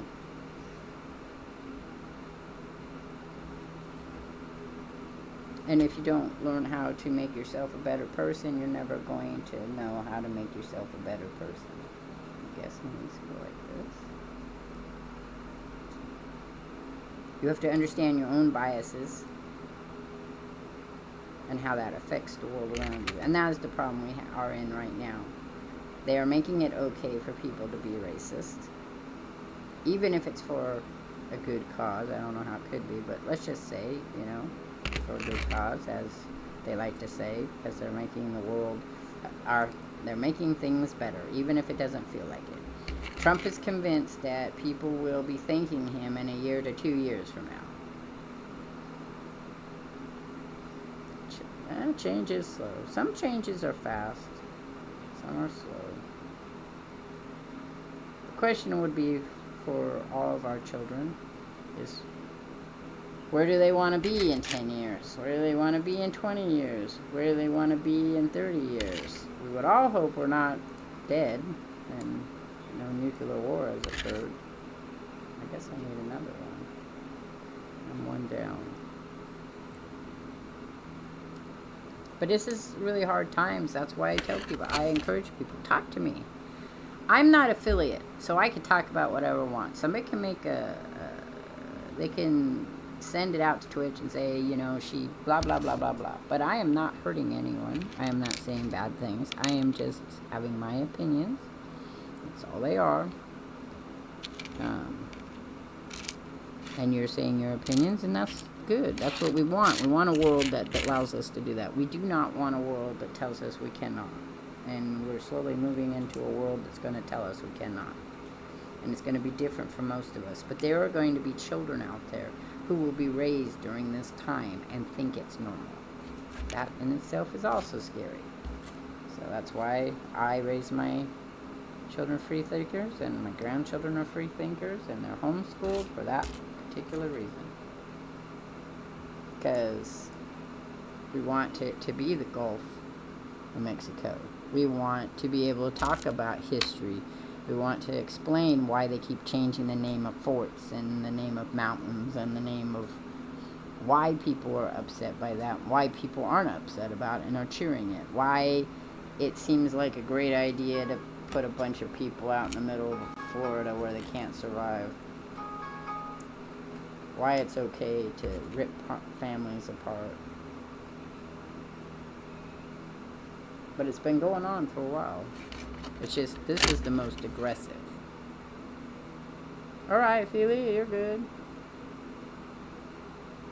I think he had to leave for a minute. He'll be back. Well, okay, so we should, but now we don't have a Department of Education. The Supreme Court said that can be dismantled, so that's being dismantled. And now student loans are going to go up to really, really costly, so don't be taking out any loans now for student loans. I have to figure out mine in August. They're going to come, and I got to go track them down and find out if I can get onto a payment plan, because they're no longer going to allow for deferments. There will be no deferments. And we live, the thing is the problem here is we've constantly lived in a world where most of us had blinders on. We didn't realize, because we weren't the people that were getting picked on. Now, it's not only the people that were always getting picked on are getting picked on, but it's starting to overlap into ours, those of us who are white and male. It's starting to overwhelm onto our ideals as well, and we don't know what to do. There are many people that will not protest. There are many people that will not say anything against the government still. There are many people who will, and then there are others that will do it violently and ruin it in that way. So, but society by nature moves in a pendulum, okay? So think of the pendulum going to the left, to the right. Never in the center, always to the left, to the right. It's always moving constantly. And so you will go 10 spaces one way, and you'll be there for almost so many, like for 50 years off and on, for almost 50, 60 years, let's see, from Teddy Roosevelt on to now. As much of the things that have gone on are more to the left. Then you have certain presidents like Ronald Reagan, Bush, both Bushes actually, where everything went to another side. And then it swings back. So society kind of follows slowly. So we're behind in some ways, and then the government is behind society in other ways. So whatever changes were created in the 1960s, in the 70s they kind of settled in the 80s they realized, oh wait, that's not what we wanted, and they pushed forward more, and then things slid backwards a little bit in the 90s, and then in 2000 they became more aware, and then they slide back in the 2010s. Then you had COVID in the midst of that, and then you're introduced to a Republican Party that wants to go back to a time where white men were in control, because they think that's the best thing of all. And it's not just, they're after women too, so, But there are white women out there, I've met them and talked to them, that think this is an absolutely wonderful event. They all want to be traditional wives. They all want to stay home. They don't want to work.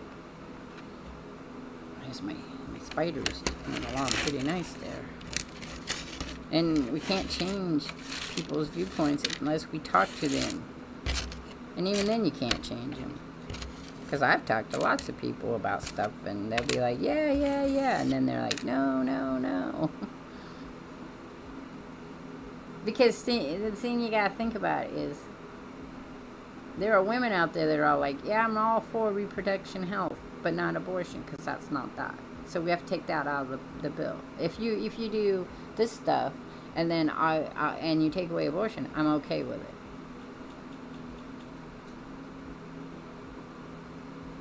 That would be nice. I don't think it's going to be that way. My daughter and I were just talking about that. So we live in a multi-generational household. There's me and my sister. We're both 60 this year. There's both my daughters. One's adopted, of course, but both my daughters, both my grandchildren. One, again, also adopted.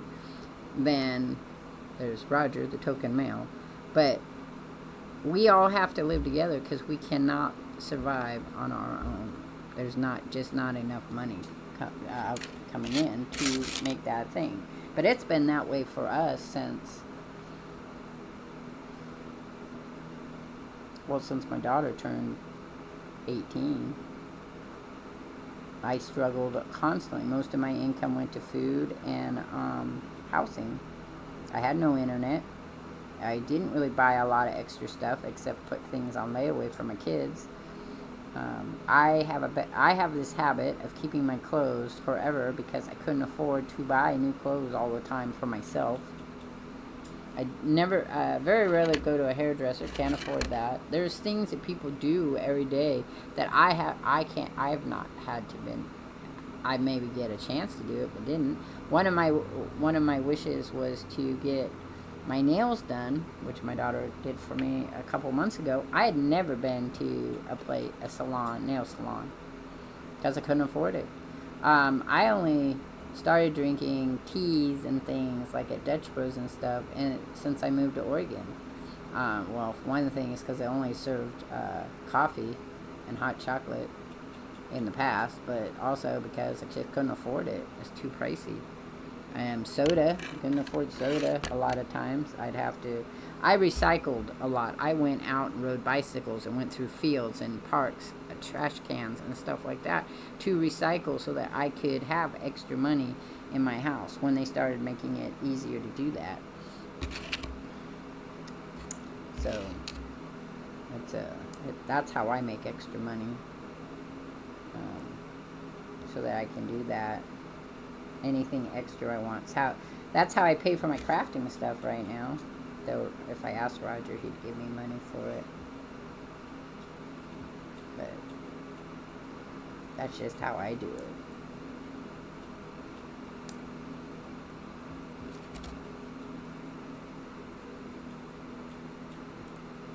But there are, like I said, there are just people out there that hate. They just hate. They hate because they have their own trauma they deal with.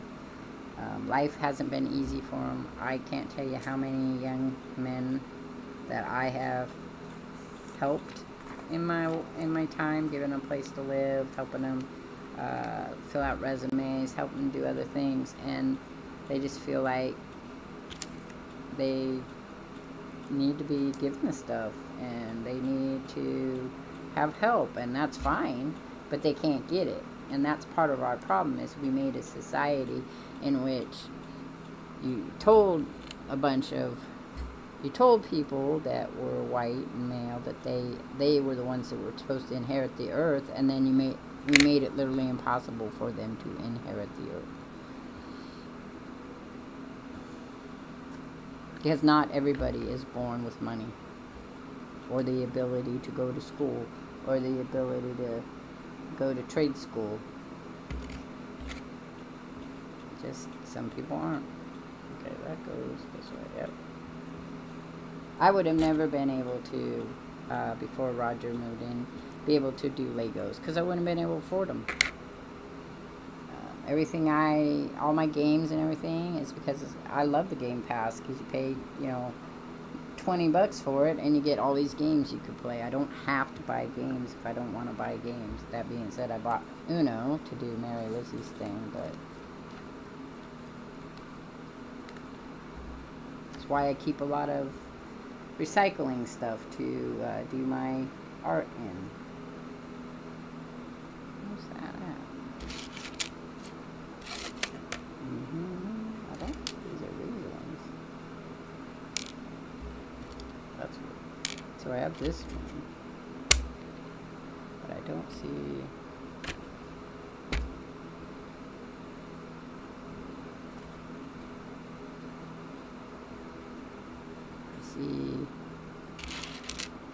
Where's that? This one here. I don't know what that's telling me.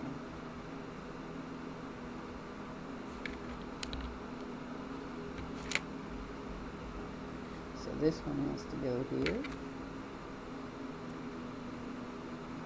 I see. And then this one goes here. Like that. Because I don't have a little round thing. That's weird. Maybe it goes the other way. Go this way? No, it has to go this way. Okay. Well, that's the way it goes. Why are new games so expensive to play? Oh, well, because everybody... So, again, that comes down to why is anything expensive? And anything is expensive because somebody wants to make money from it. Again, that's why we can't have a socialist state here. Because people cannot give up the need to be a billionaire. Because really, do we really need to be a billionaire? I don't think so. Oh, I see what that was. I did this wrong. Okay. Hopefully I can get it off.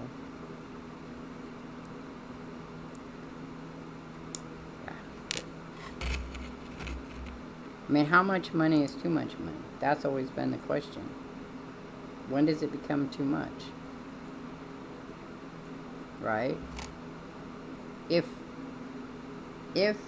because economically wise, billionaires could pay more taxes than they do and still be billionaires. That's a mind-boggling concept if you think about it. If you have $1 billion and you paid, let's say 5% of your $1 billion as your taxes, you would still have probably billions of dollars. And then what do you do with all that money? Because that's then the other question is, what exactly is being done with all that money? Why do you need so much money?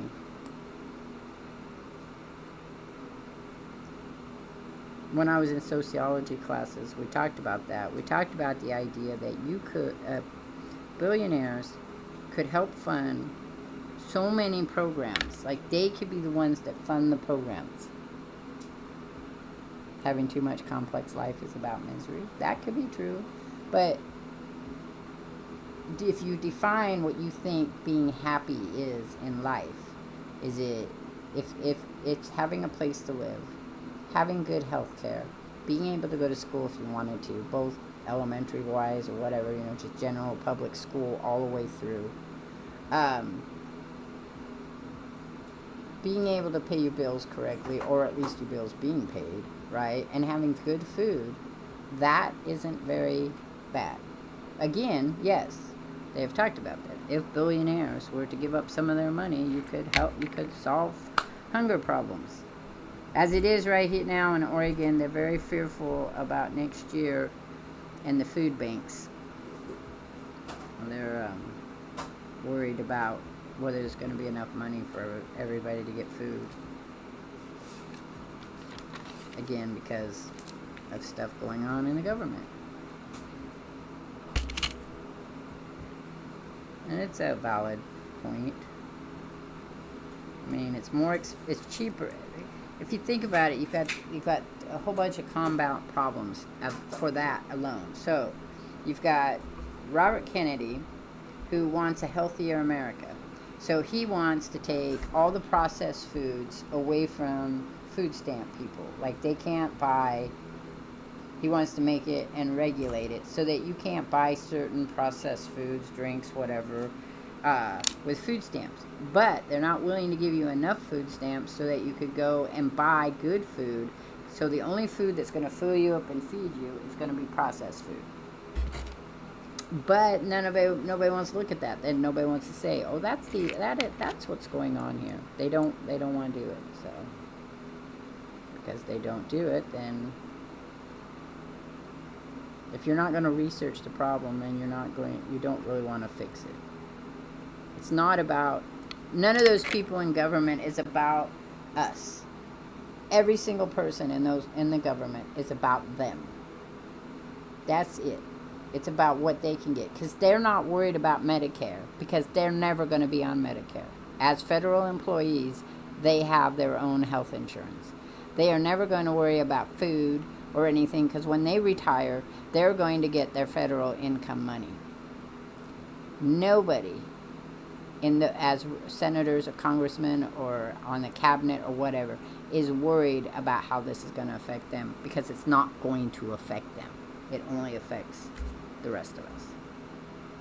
And that's the pretty sad truth there, no matter what. And that is probably the biggest lesson I've learned in life, is that if it doesn't affect you, then you're not going to worry about it. And I'm the same way. Everybody's the same way. If it doesn't actually affect you, you're not going to think about it. You have to consciously think about it. You have to say, wait, Native American women have been disappearing and no one cares? Why? Why is that a thing? You know? Why does it cost? Why do some people not be able to get loans? Not just American white people, but just everybody can't get loans. Why is that a thing? So, there's a lot of things that are wrong with our world. And we just keep trying to hope to make them better. I'm glad I live in Oregon. There are some states I would not want to live in right now. Nebraska has gone ahead and the state has said you cannot buy certain drinks anymore with your food stamps. A lot of people are like, yay! But I remember in the 70s where the only things you could buy with food stamps was rice and flour and sugar and that was it. Milk. You could get milk, I think. Eggs. You could get all the base ingredients. But there's no way now that you could buy enough of that to make it through, because you weren't allowed to buy any heavy red meat. Yep, that's happening too, because, well, they are flipping them and then renting them out more expensively. Kind of sucks too. Alright, I need those two, and those two are going on. It's just, it's about money. Everything's about money. And you know the funniest thing about money? It's all made up. I know people don't get it when I say that, but it's true. We made up the concept of money. Us human beings. That's our one fictional story, like religion, that we tell ourselves and believe is money. And so because of that, we allow it to corrupt us to the point that people will kill their own children for money. I just heard this survey.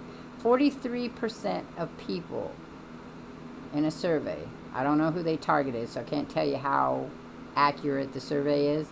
43% said they would leave their partner for $1 million. My partner would probably tell me to leave for $1 million, and then we'd sneak back together. Money is one and zeros, but money is one and zeros in our world as well. Money is a made-up thing to represent the hours that you input to certain people to then take that thing and trade it for something else. It is a representation. It's no different than seashells or gold coins or rocks or gemstones or oil. It is no difference. It is all about having something that represents the amount of work you do. In a socialist environment, in a true economic socialist environment, you could create the exchange for money. Instead of money, it would be your housing, it would be your food, it would be your internet, it would be all these things. And then you could also say, this is what I want extra. And they would weigh it against what work you put in to what you wanted. But we can't do that because there are people out there that want to hoard it and have more of it because it gives them power. I share my money as much as I can. When, like the other day, I felt bad because this guy asked me if I had some money. I told him I didn't have any money on me, but when I came back out, I'd give him some money. So both me and my daughter pulled our money together to give him some money, but they had run him off, so we couldn't find him to give him any money. I felt bad. Because I didn't not want to give him money. I was just... See, that doesn't... Did I put that together wrong? I feel like that goes... Oh, it goes this way. So I didn't put it together wrong. If I have something that someone else can use and I can't use it, I give it to them. I don't try to cheat them. I don't tell them, you know...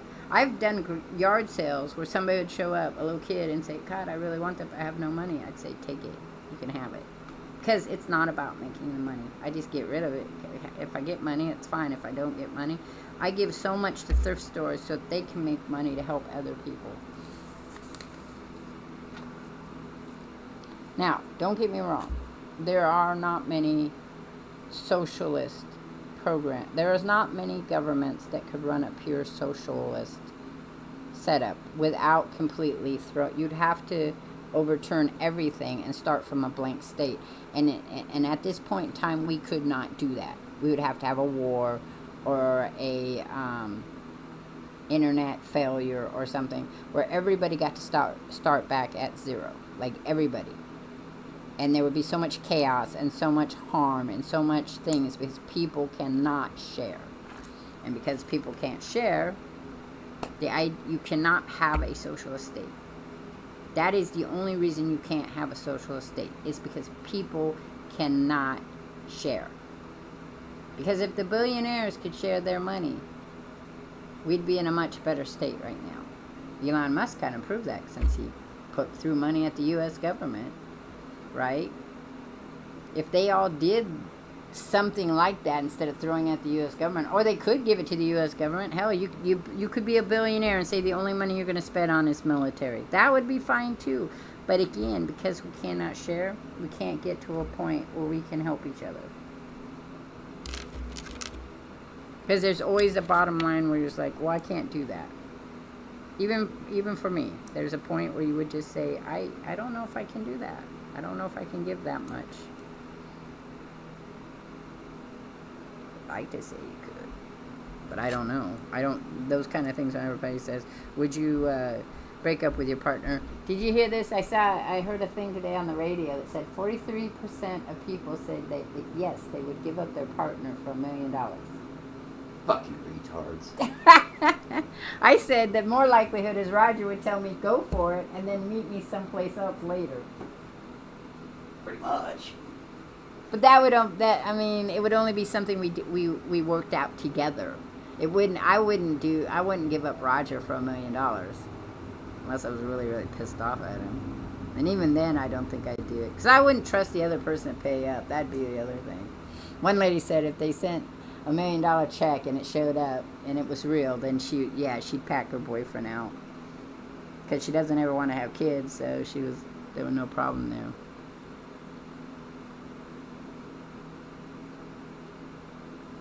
They are a good way to share cost, but no, again, that's too socialist for some people.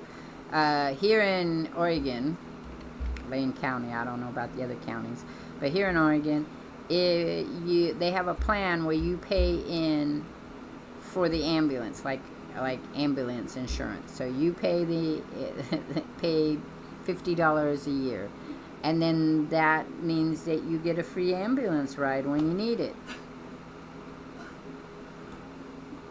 You know, so we want the condition that we're not acting as selfish, but we want to feel. Yes, that is the other thing. I mean, there are people out there who have lived, who live without any money, and I can't think there's an actual philosophy for it, and people have done it and shown how you can do it and not live without money. We just live in a society where money is our only way that you can do that. It'd be nice if you you know. Which is why in my forever home, I want to be able to have solar power. I want to have a well if I can. I want to be able to live with less money going out. But here's the other thing. You have to invest in money.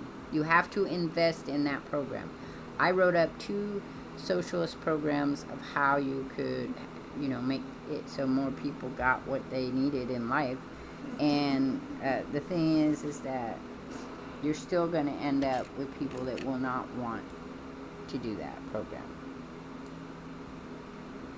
They're not going to want to do it because to them they don't want to share the money. They don't want to spend the money. They don't want to share the money. Mark Rufio? No, that's not his name. The guy that played Hulk. He created a non-profit to make sure everybody in the world got drinking water. He did that. He started it, and he got people to fund it with it. That's how a program works.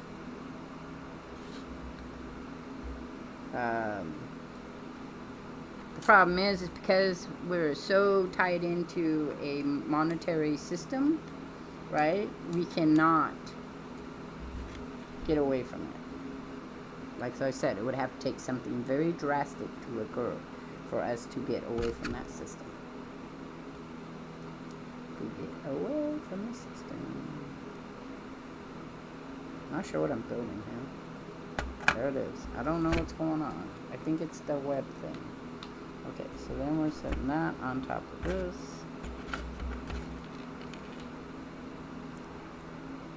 Way? No, this way.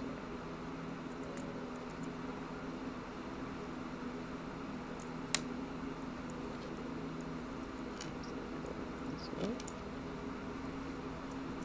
Ah, shit. Ah, shoot you.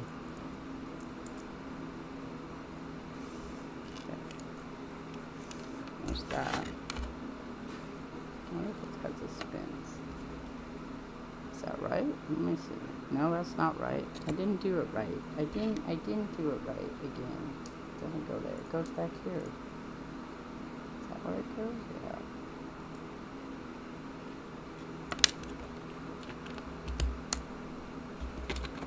I'm wondering if that's supposed to... I wouldn't be able to go over there, so it wouldn't matter.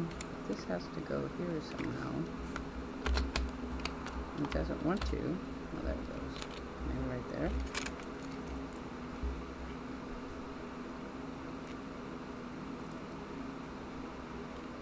I don't want to go. Oh, there it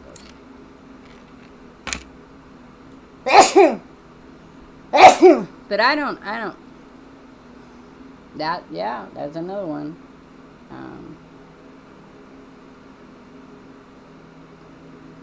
It is a, like I said, that guy started, that actor started one so every place could have good drinking water.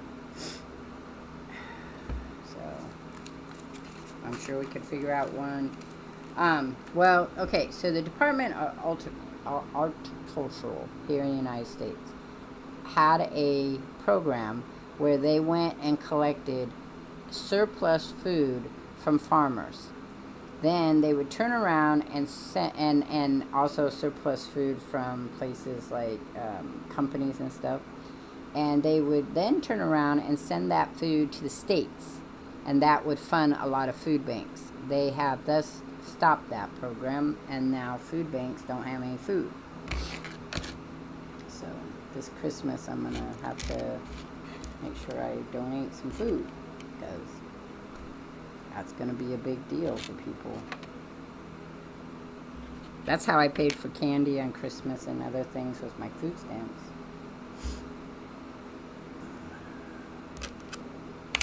My kids are all older now. You know, my daughter is much better at working than I ever was. People like her, that's one thing. I always had problems getting people like me. So people would help me, but it was hard to get jobs because I didn't do well in interviews. I can't get hired at Walmart at all. I've tried so many times, I can't tell you.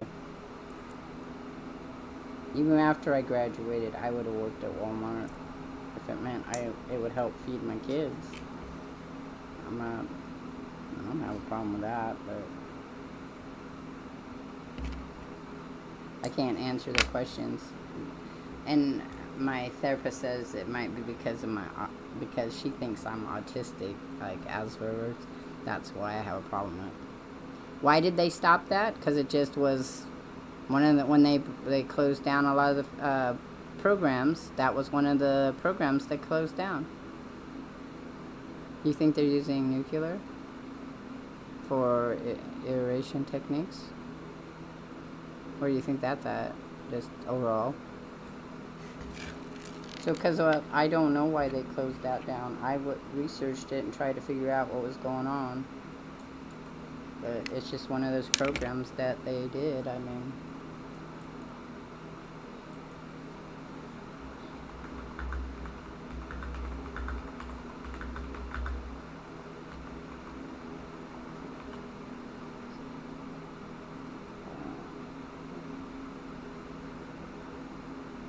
The AR is agent.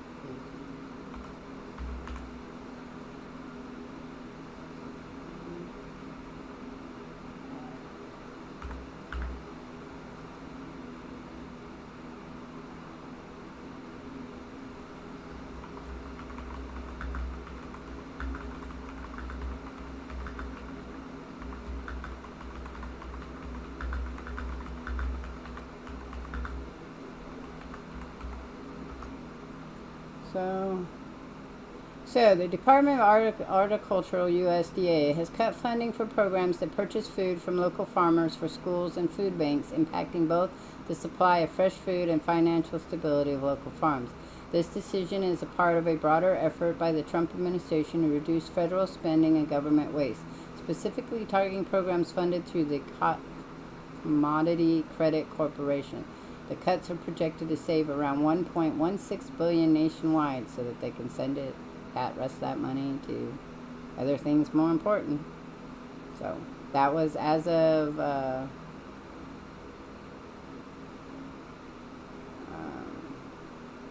so the argument is that it'll save a lot of money, but schools are saying they'll make it tougher to serve healthier meals because and that was March 26. Federal cuts squeeze already struggling food banks and school lunches. So, I mean, and a lot of people aren't talking about it. They just kind of accepted it and went, and farmers were kind of like trying to get their representatives to listen to them, and it didn't. So the program cuts. Here's a more detailed breakdown based on AI Overview Search Labs. Okay, program cuts. The USDA terminated the Local Food Purchase Assistant Cooperative Agreement program, which allowed food banks to buy locally sourced produce and dairy, and the local food for school programs, which help schools buy healthier food for school lunches. The reason for the cuts: the Trump administration, along with Elon Musk's Department of Government Efficiency, cited that the need to return to long-term fiscally responsible incentives and reduce government waste. They argued that the terminated programs were not financially sustainable. The impact on the food banks. Food banks are facing significant challenges to the funding cuts as they rely on these programs to source food and support local farmers. The cuts are expected to reduce the amount of fresh, local produce available to food banks, potentially impacting the nutritional value of food distributed. Impacts on schools. Schools are also facing challenges as they lose funding for purchasing local food for school lunches, potentially forcing them to rely on cheaper, less nutritious options, which then Robert Kennedy is going to make it so that's not a thing too. And now we don't have a Department of Education, so that's going to be a problem. Oregon situation. Oregon is among the states affected by these cuts, with the Oregon Food Bank reporting it has lost access to 30 truckloads of food due to the freeze on funding. The long-term effects. The cuts may have long-term consequences for local food system, potentially impact the viability of local farms and nutritional health communities. So there you go. And nobody's talking about it. Yeah, that's what I hear. There's no cure for it. Interesting how he's going to do that. I'm sure my son's really excited about that. Why don't they cure epilepsy first? That would be more important. There's a lot of people with autism that work. You know, an interesting thing about the Kennedys is I think it was Rose Kennedy, was born delayed. I'm sure they want to blame it on the vaccines. And then they did a frontal lobe, her father, and so this is Robert Kennedy's sister. Her father, their father, allowed for a quack doctor to drill in her head and give her a frontal lobotomy because of the time period. It was thought that would help. So we then have done research to prove that wouldn't help, but hey, so you know. I don't listen to at all. I go and search out articles when I see videos on stuff he's doing, and then I just completely, I just read an article, let's see, I'll do that one too, if you're interested in it.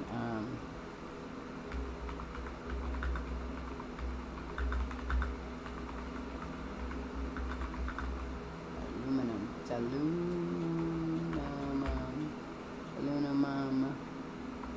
And vaccines. It just produced findings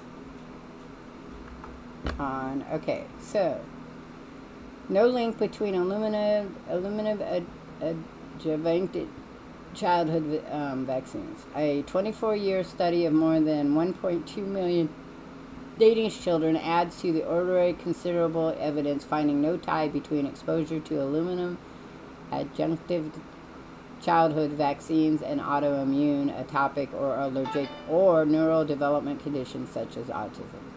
So they just finished a 24-year study of children who had been vaccinated to see if there was a link to aluminum and autism. Because that's a new one too. Or mercury. And the one for mercury had already been done a while back. So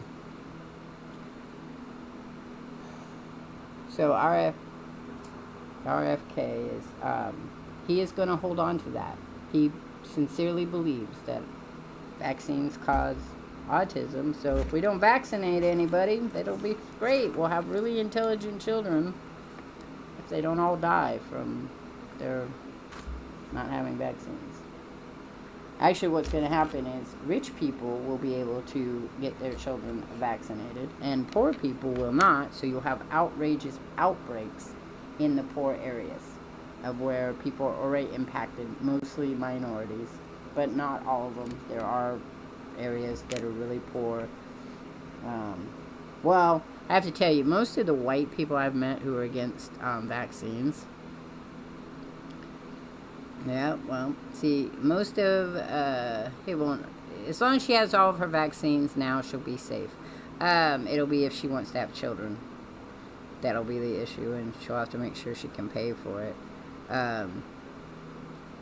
I'm sure he believes that something like some invasive treatment, like the shock therapy or whatever, is going to cure him or whatever. They're going to give him shots or something. Who knows?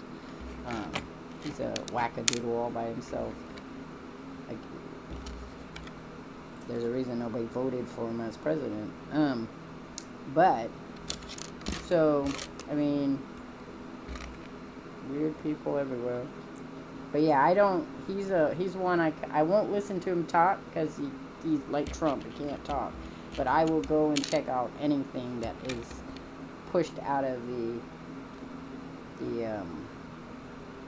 Department of Human Services, because that's what we all need, is more crazy. More crazy. I'm pretty sure fibromyalgia is on his list too. But, you know, there isn't much we can do about things.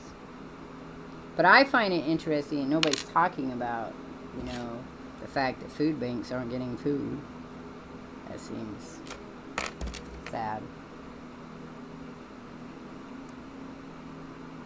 I think this goes on this side now. Yep.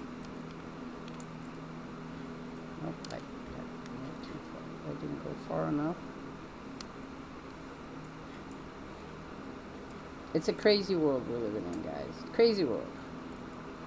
And other places have just as much crazy problems going on. We just are getting our big whack of it all in one. Well, most people are very high functioning autism. My son is very high functioning autistic.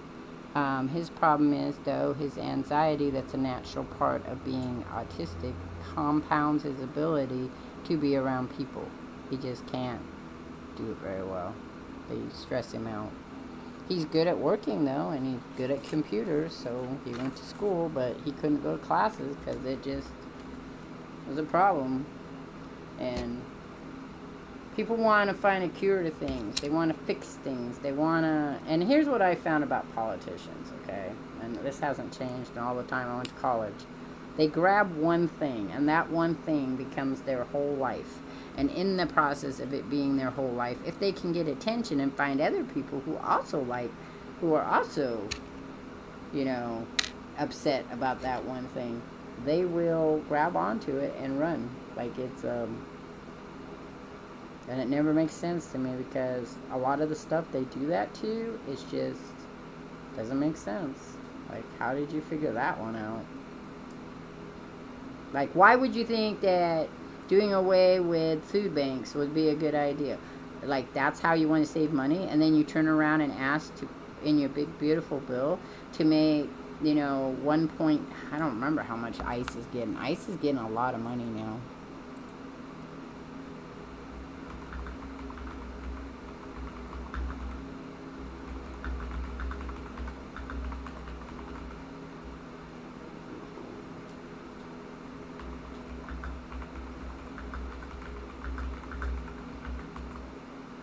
So let's see what it says. So the big beautiful bill allots over 170 billion towards immigration and border enforcement over a 4-year period. So why is that more important than feeding people?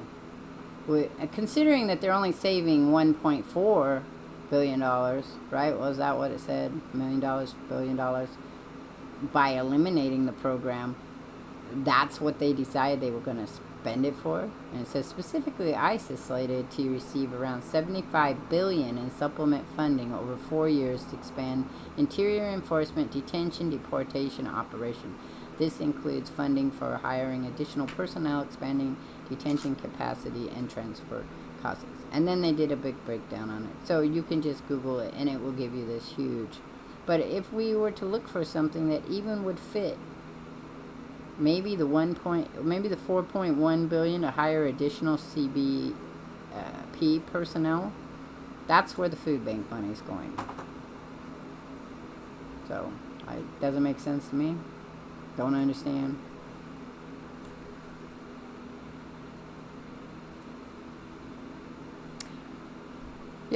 Yep, it does. That has boggled my mind too, and I've brought it up in many conversations, especially with, I don't talk to him anymore, but Empty Benches. I just don't talk to him because I'm not on the PlayStation anymore.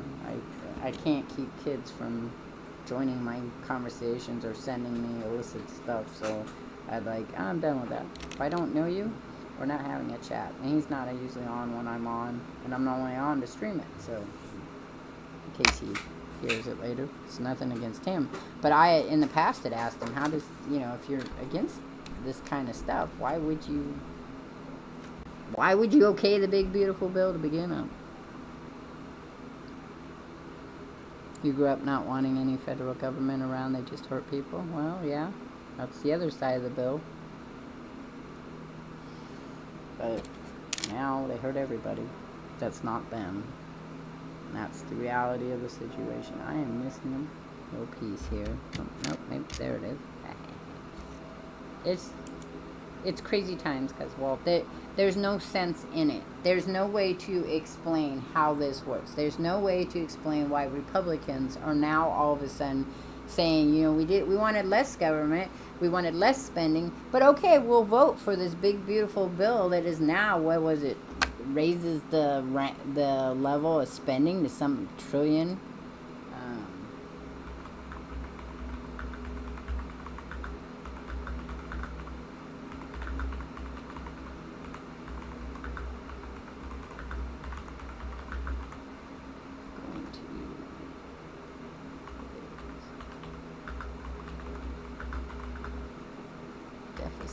Deficit. Spending. So, it makes no sense that if you are, 2.4 trillion. So if your whole thing is that you didn't want government spending, why would you vote for that? Because he told you to. That's why. Because it's a cult, as everyone says. Because he has somehow convinced these people that by spending the money they didn't want to spend, it's going to make their world a better place. You know. Now, he's done two things that has pissed off his people. One is the Epstein things, as we talked about, and the other was the bombing of Iraq. So, those are the two things. And I don't understand why those things. War and money. Because I was pissed off when I was voted in, but the stuff that he does to other human beings, just him himself, to begin with. And then, on top of that, now, as the president, the stuff he does to other human beings is horrific. And allows for it to. And he doesn't care. And he votes, and he doesn't even know half the time what's going on. So it doesn't really matter. He did. He did do that. Every president has deported people. And some presidents have deported them in not kind ways as well. But to spend that much money on something... It's just when you're taking it away from other people that need it more. Without the street snatching, yes. I think they talked about that too. There's if you go, you can find it, and it gives you all the statistics of every, and like Roger said, that it's always been happening. He talked about a program that Eisenhower put in that I don't even want to say because it uses a derogatory term towards Hispanics, but it was called a project that a military officer had decided this would be the way and how they would deport people. And at that time it was because Mexico wanted the U.S. to stop allowing them to come over because they were losing their own workers. Which, again, about money. It's all about money. So, when you ask yourself the why of it is it's all about the money. That's it. That's the why of it. I wish it wasn't. I wish it was because somebody wanted to be the king of the world. But as it stands right now, it's just about the money. Sad but true.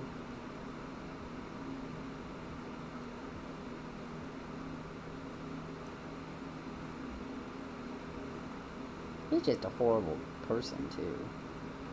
I mean, I voted for Clinton. He turned out to be not a very nice person either. And his wife is even worse. So, I mean, kind of and that's the thing. I voted for Clinton. And then when I found out what kind of a person he was, I was like, I just feel like they're all the same. It doesn't really matter if you think about it.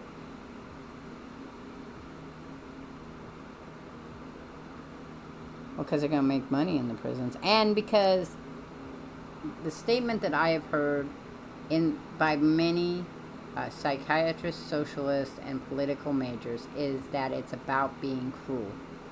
It is a way to allow the people that voted for this to feel power in that, ha, you got what you deserved. That's it. For Roger, it's about law. It's the law. But, like I said, just because it's the law doesn't make it moral.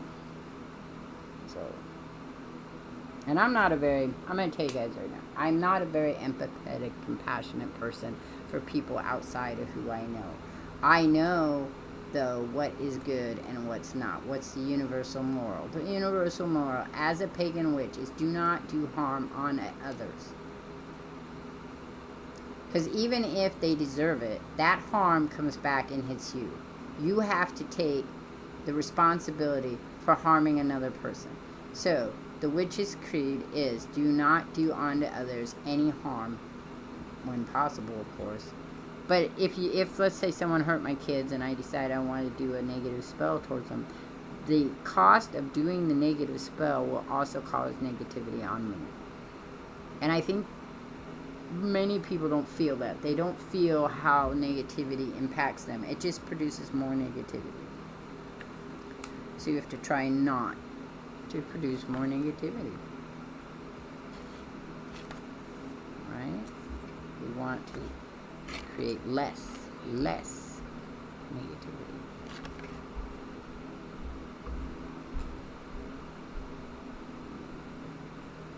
I think this goes in here, but this looks crooked. Oh yeah, this one goes here. How does that go?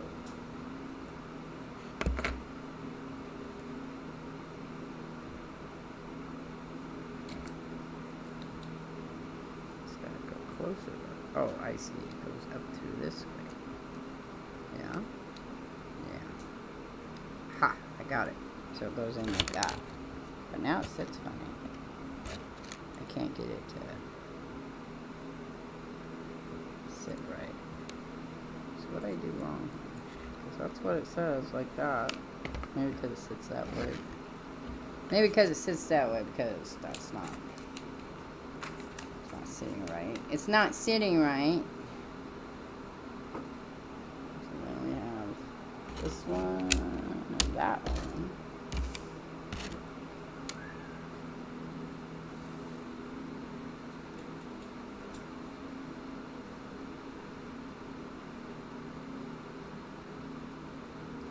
What is the law about people to foreign prisoners for just crossing the border? Well, I mean, you're not allowed to come in illegally. Doesn't matter where you're coming from. In our country, it is illegal to be here illegally. You have to, like I said, because we have a border. If we had an open border, there wouldn't be no cost to this all. But then people would be fearful that their next door neighbors would be people they couldn't feel safe about. That's usually what that means.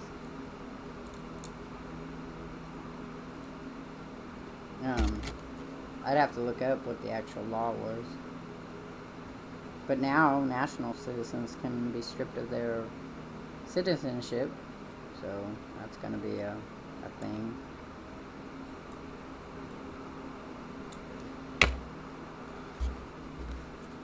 And people are leaving the states to go someplace else. They can.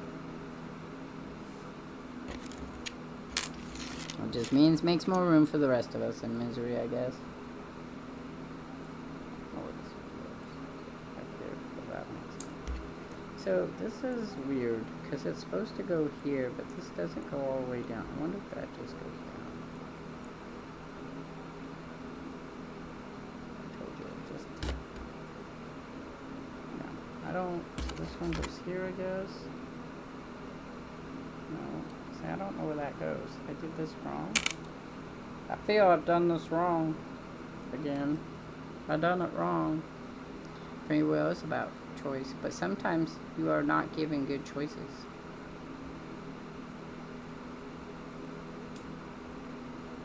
Well, I don't know anything about why they need deportation centers like that.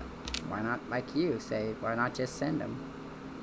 But I think I agree with the sociologists out there in psychology. It is about being cruel.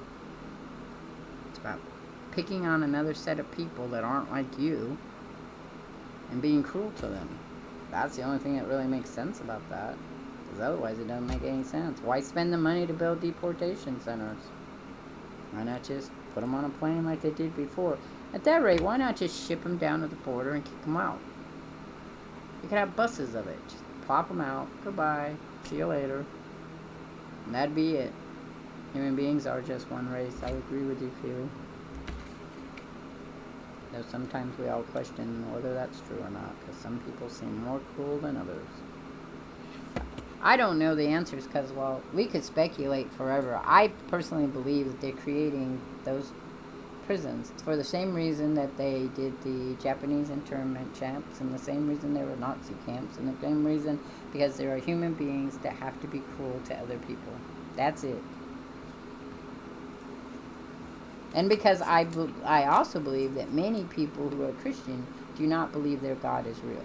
They just want to follow something and be able to say they're part of something, and also it's ingrained in them over long periods of time that that's this thing. But I don't think any of them believe they're going to go to heaven and they're going to be punished, because they have seen no proof of their God being alive now. So I don't know how this is working here. Oh, I see. I don't know why this would be. Why would it be that way? Would it be? I don't have that. Don't have it. Okay, I mucked something up here, but okay, so it says they're supposed to be, but I don't know how that would work. Is that way? Oh, it goes, it says go this way, I think. But there's nothing there for it. But we'll just put it that way, because that looks fine. I mean, it's not like it's going to be a thing. But this is not, I don't think this is put together as well as the other ones. Because I can't get it to lay flat, for one thing. Okay, so you're supposed to be able to turn it, I think. So, yeah, so you turn this. I don't know why this would be a thing. Okay, so you turn it like that. That's how that goes. Okay, then you, okay, so you pull this out and you put this bobber here, like that. Okay, I turned it already. That's great. But where does this part go? Who does that go on? What does it go on in? I don't, oh, that's weird. Okay, so this part right here goes right there. Let's go this way. Does it have? Nope, that's not.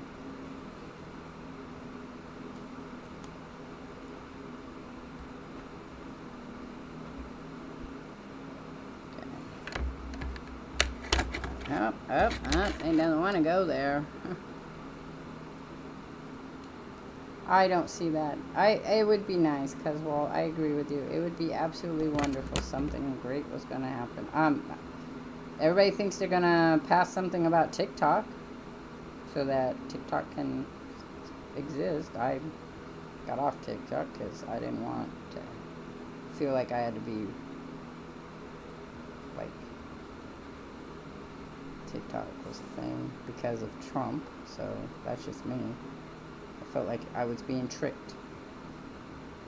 Vote for me. I will keep TikTok alive for you.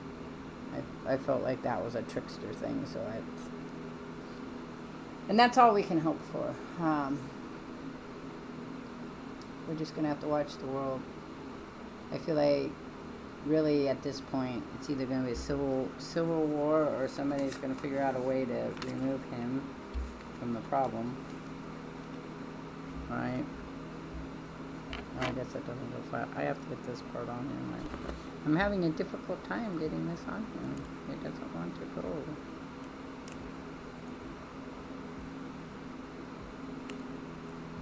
So, it'd be better to go that way, but it doesn't want to go that way. It has to go this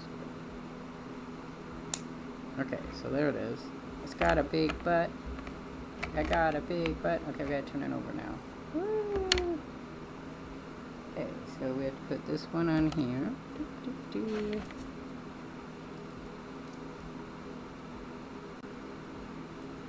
But it's okay to talk about these things. It's okay. Because it causes a lot of stress to all of us. And it's okay to think about it, share it, and try to figure out a way to get to a better place. No, TikTok was because right before his, in 2024, TikTok was banned.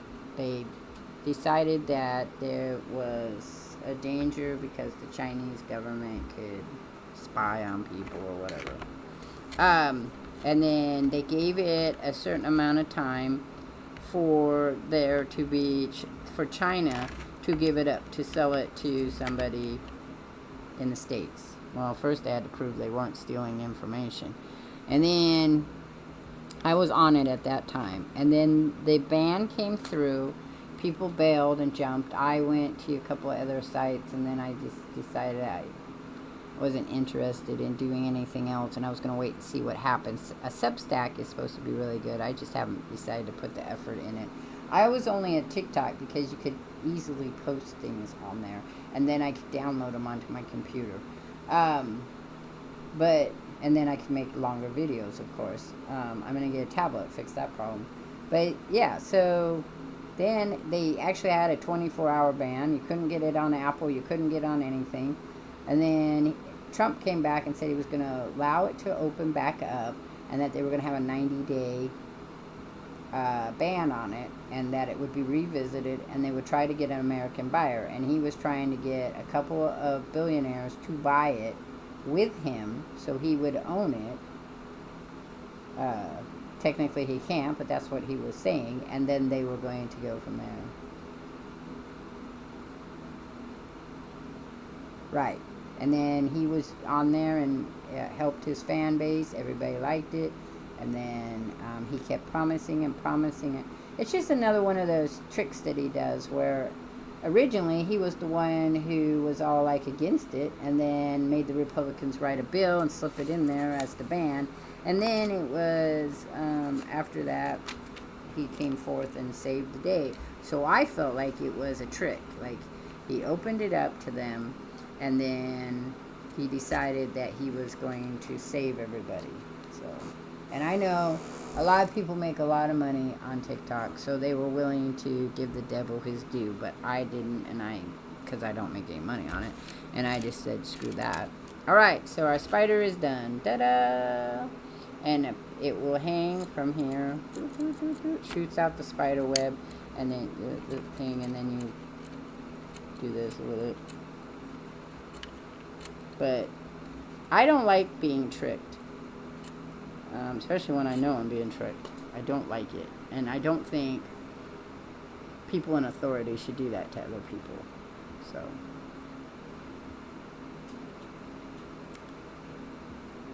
So right now as it stands, I don't know what they're doing with it. They're still debating on whether they're going to have a TikTok or not. So next week we will do this one. And then, I gotta put my spider up later. I gotta take a picture of it. Now I'm gonna do some drawing for a little bit, and then that'll be probably for about half an hour or so. I'll do some drawing. It's already done. It took a little longer to do this one than I thought it would. But I'm gonna do some drawing, and then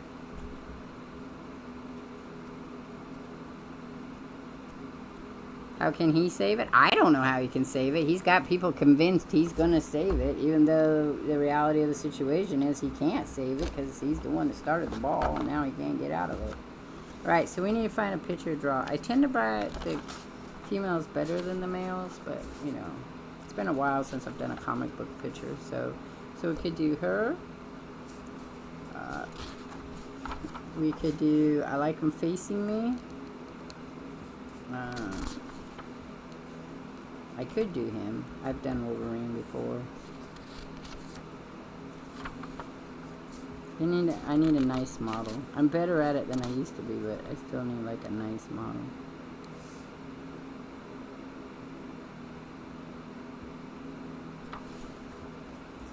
So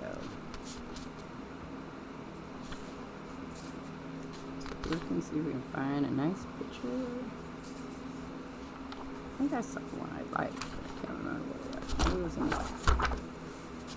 Maybe it was in the back. Maybe it was in the back. I can choose Psylocke. That's a nice picture. We could try Psylocke. I could try to do Psylocke. That's how that statement goes. We could try to do Psylocke. Let's see. Don't be sorry. Why would you be sorry about something? If I didn't want you to talk about it, because, well, no matter how friendly you and I were, I would have just told you I don't want to talk about it.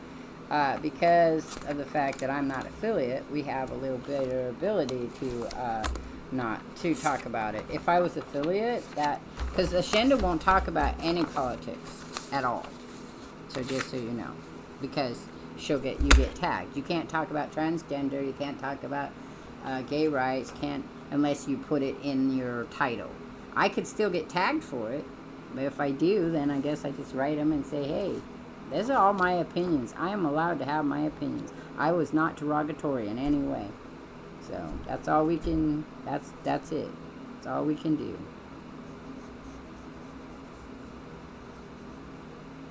They can't do nothing else.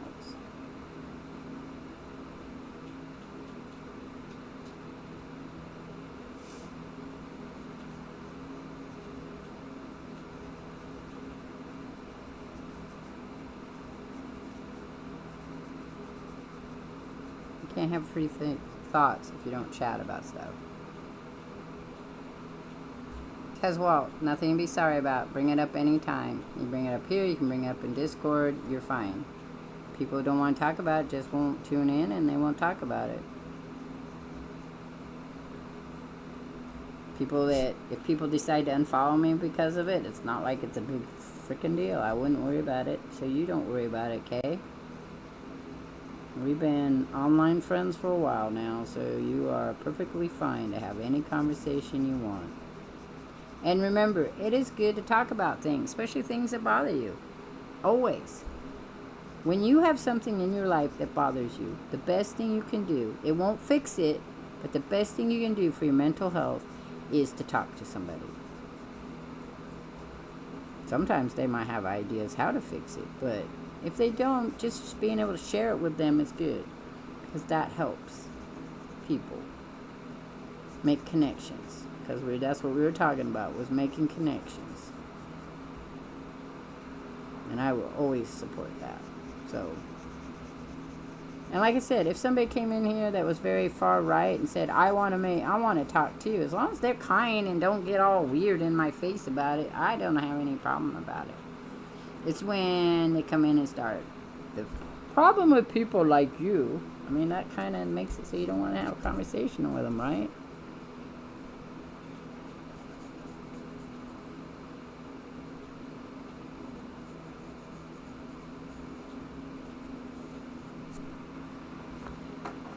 I mean, I don't mind it. I encourage it. But other people don't. Other people, they don't want to lose their money, so...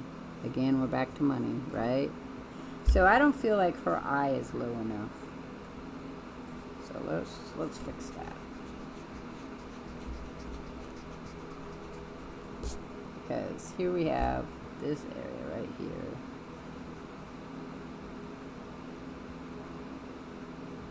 So we need to...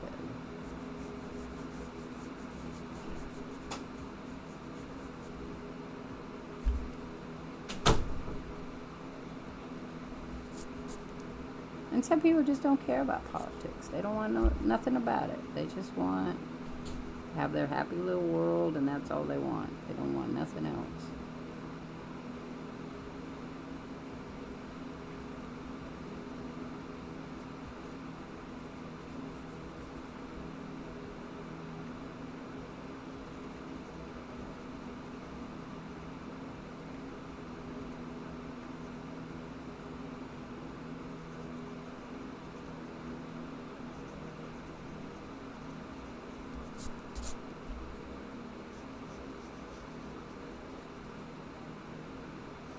But in my world, we talk about stuff. So, do not apologize. I mean, I'd only want an apology if you made some derogatory statement to somebody or, about somebody else's belief that you say, oh, you're a crazy individual. Even if I feel that way about people that are on the far right, I am not going to make a comment about it to them. That would be rude. I might say, I just can't wrap my mind around that, sir. I'm sorry. Or ma'am. Miss, whatever you want, because it just doesn't compute in my brain. The biggest problem too is that there are no fixes. So even if a person says to you, I want a world where there's no abortion, Okay, that would be a great world. But how are you going to fix that? How are you going to make it so that you are protecting everybody's rights while protecting all those babies that are going to be born? You know, how do you do that? And people don't have an answer for that. And that's my only problem, because you should have an answer to that.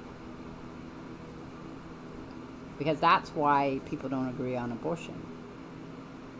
People don't agree on abortion because you're telling some people that no matter what, you have to have that baby. And that's not right. Or maybe that baby's going to cause you detrimental health problems. Or maybe you don't have the money to take care of a child. Or maybe you were raped. Or maybe all these things that occur.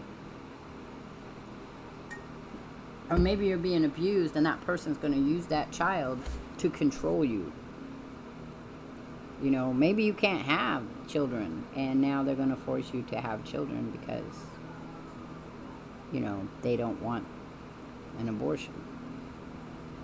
They're not. People don't look at all the different problems and solve the problems, because the same people that don't want abortion usually do not also want young teens to have sex, or unmarried people to have sex, or they don't want people to have birth control. So when you start getting into more and more demands on what you believe, then that's the problem, you see, because that's not fixing the problem. I would be perfectly fine in there not being ever abortion in cases that weren't health related, as long as you had a way to take care of all the children that are going to end up not being wanted, because then you have other problems. I had a young man that I knew when my daughter was small. I say young man, but he wasn't my age. He was closer to my age, but he wasn't my age. He was he was closer to my sister's age, my other sister. And his mother always told him, I wish I had an abortion. She hated the man that got her pregnant.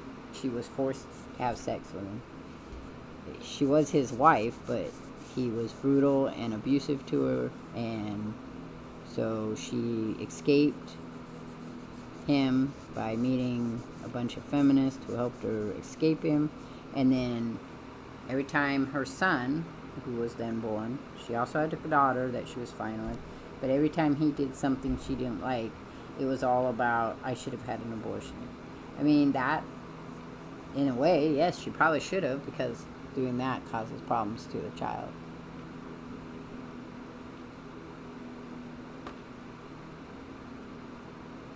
Well, we also are telling, apparently, Trump is telling other governments how they should run their DEIs, because he doesn't want to have anything to do with countries that have a DEI program. There's a lot of things wrong with this government, lots and lots of things. We just can't. We're never, unless you fix the other problems, it's not ever going to change. If you don't like something, then you need to fix it. You need to give some other avenue towards it.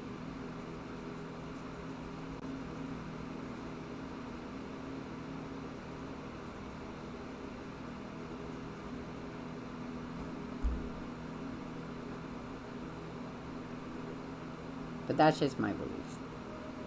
That's just what, if you look through history, that's what you see.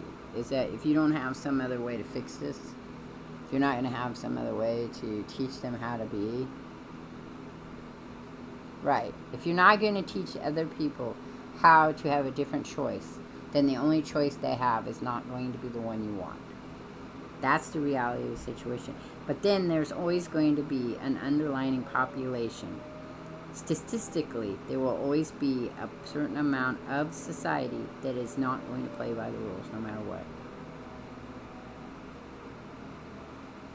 No, what I'm saying is that the people that you may have voted for don't give a hooey about what you wanted. All they wanted to do was tell you things so they could get into power. And once they got into power, then they were great. That being, of course, our president and his cabinet, who he signed, and they didn't even get voted in, so you can't even get rid of them even if you wanted to.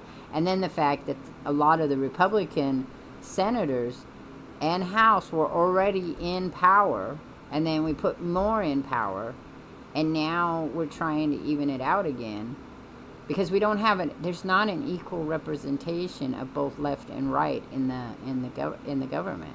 And without that equality, because there are going to be some Democrats that believe the same thing as Republicans, and there are going to be some Republicans that believe the same thing as Democrats. But without that shared power, you're always going to have one side that's going to win over the other. I am firmly believe that they don't. Yeah, they get free health care in Congress. I know that. That's why they don't care about us. I just don't think that those people care about us. Government isn't about caring about people. It's about power and who gets to play with the chess pieces. It's not about us. It's about sitting on the top of the world now and having the things that no one else has. Right? Because a lot of those people, like the one lady, who was that one lady in the house? Oh, hang on, my daughter's calling. Hey, honey.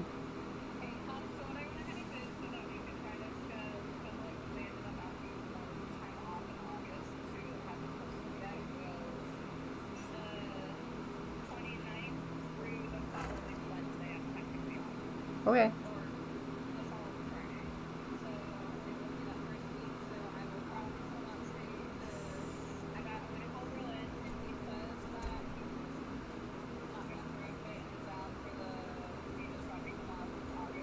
Mm-hmm. Okay.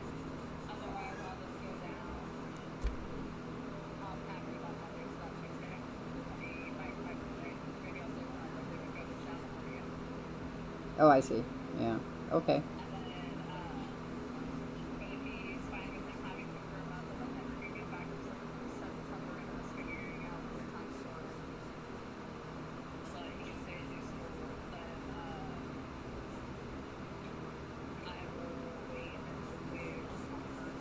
Okay. Okay. I love you too. Bye.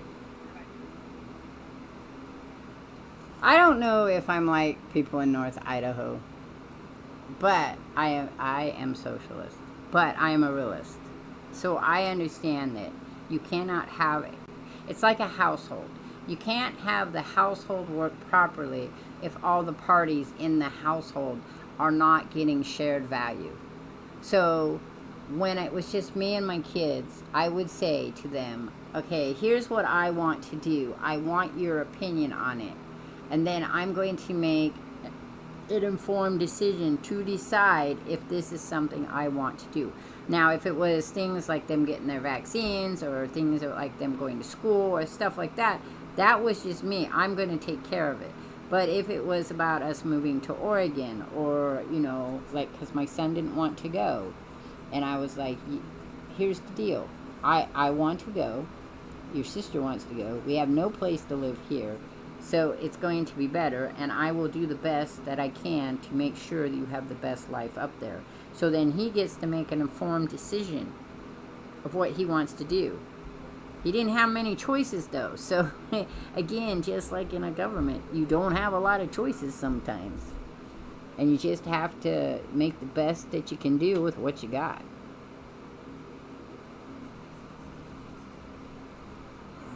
But these are all just my opinions. I'm a big person on everybody gets a say about something. In the end, as the parent, you're going to make the choice you make, right? And no one else can change that for you.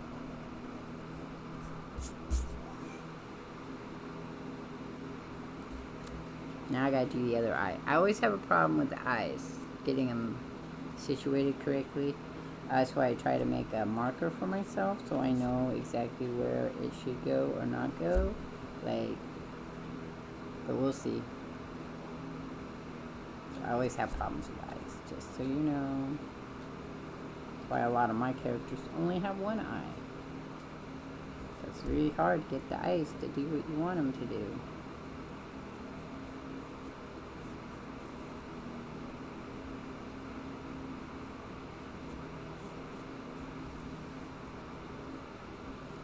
Seems crooked. Let's change this perspective a little bit. What do you say? North Idaho's pretty though, but can't have marijuana there. They seem a little more, even if you say they are kind of more centrist, more constitutionalist, a lot of them seem more Republican, like hardcore Republican.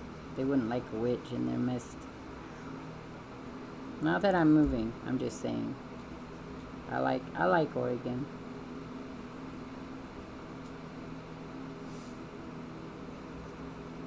Is it the best state? No. I don't think there is a best state.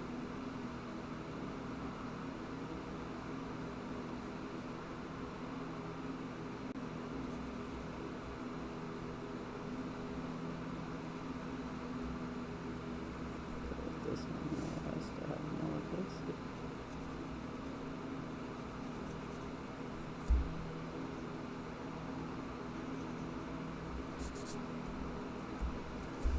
Again, we have that I down here.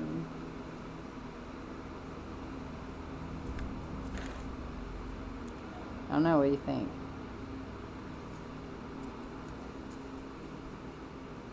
Might go a little longer on that side here.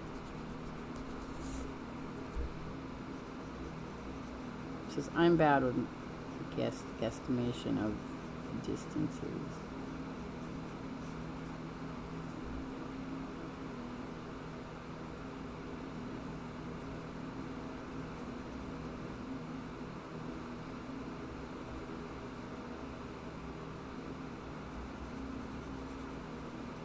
Now, in the comic, they don't show a difference in the pupil and the eyes, but that's because it's such a small picture. So, rich tourist shit? Yeah, right now I was one of the states was complaining, Wisconsin. No, not Wisconsin. One of the states was complaining because their industry for their tourism is down really low, and their big, beautiful bill isn't going to be helping much on that. They were hoping that there'd be more stuff voted, like you, more stuff voted to help people rather than stuff to not help people. So, I vote. I most of the time vote Peace and Freedom Movement. They're a socialist thing. They very rarely get anybody in any place, but you know, still, it's better than not voting sometimes. And it's also, but I understand why people don't vote, because if you vote for somebody and they promise you all this stuff and then they don't do what they promised, what's the point of the vote? You basically put somebody in power that lied to you and is not doing what you want them to do.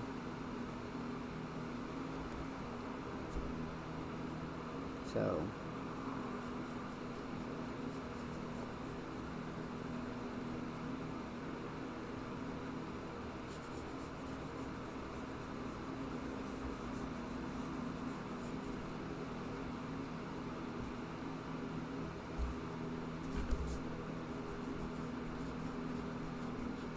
So, tomorrow will not be Final Fantasy. Tomorrow we will do either puzzle game or I will do that new game, which I'm going to look at when I get off here and see how much it needs for memory.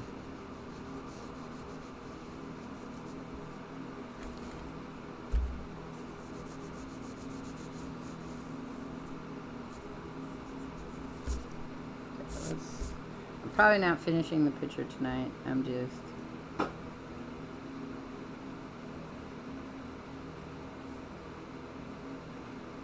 finish her mouth.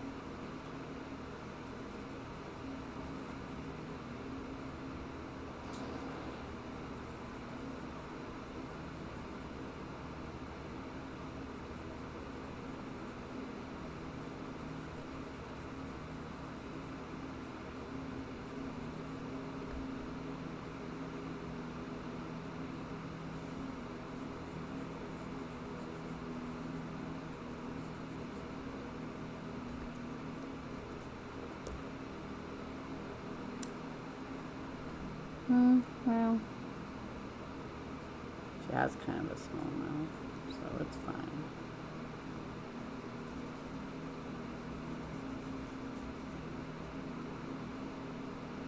See, this is how I learned how to draw.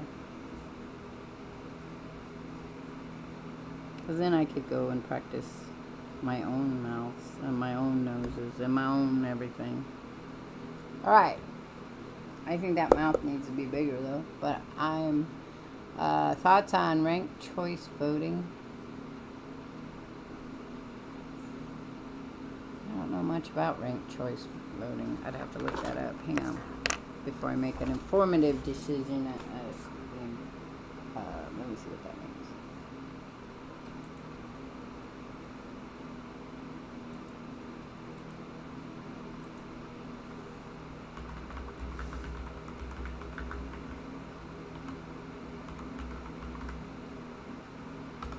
Okay, so what is RCV?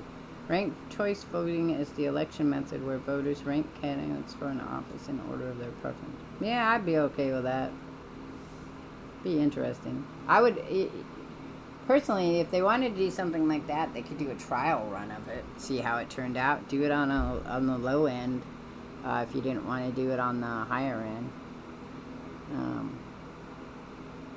Okay, so I'm gonna call it quits here. I have to go eat my dinner.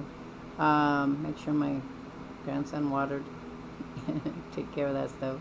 The stream went a little longer because of the Lego set. Not any reason, just the Lego set. Because I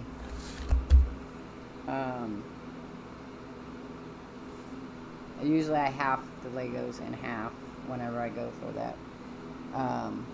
So here's the deal, guys. I'm going to stream tomorrow sometime after noon, probably around 3 o'clock. And then like I said, I'm gonna play either Rika, or if I can't play Rika, then I'll play some puzzle games. Then on Saturday, I'm going to be streaming with Mary Lizzie for her birthday. You guys need to come by. I'll be sure to make sure we put her in the Discord, so you guys will know where to find her streaming. It's over on Twitch and YouTube. She prefers YouTube, I think. And then, but she will be on Twitch, I'm sure. And then on Sunday, Roger and I will play in the morning, and then my son and I, depending on how hot it is, will play Planet Crafter. But if it's too hot, then I'll probably play Final Fantasy. Alright? And then Monday will be Astroneer, and then we'll back to Tuesday, Wednesday, Thursdays. Alright, thanks guys. Thank you for the conversation, Cuzwalt. I love those kind of conversations. You have to tell me in Discord what your thoughts are on ranked choice voting. I'm pretty sure my son told me about it, and I would be like, sure, I'm fine with that. At this point, would it matter? And then you guys have a great evening, and I'm out of here. Peace.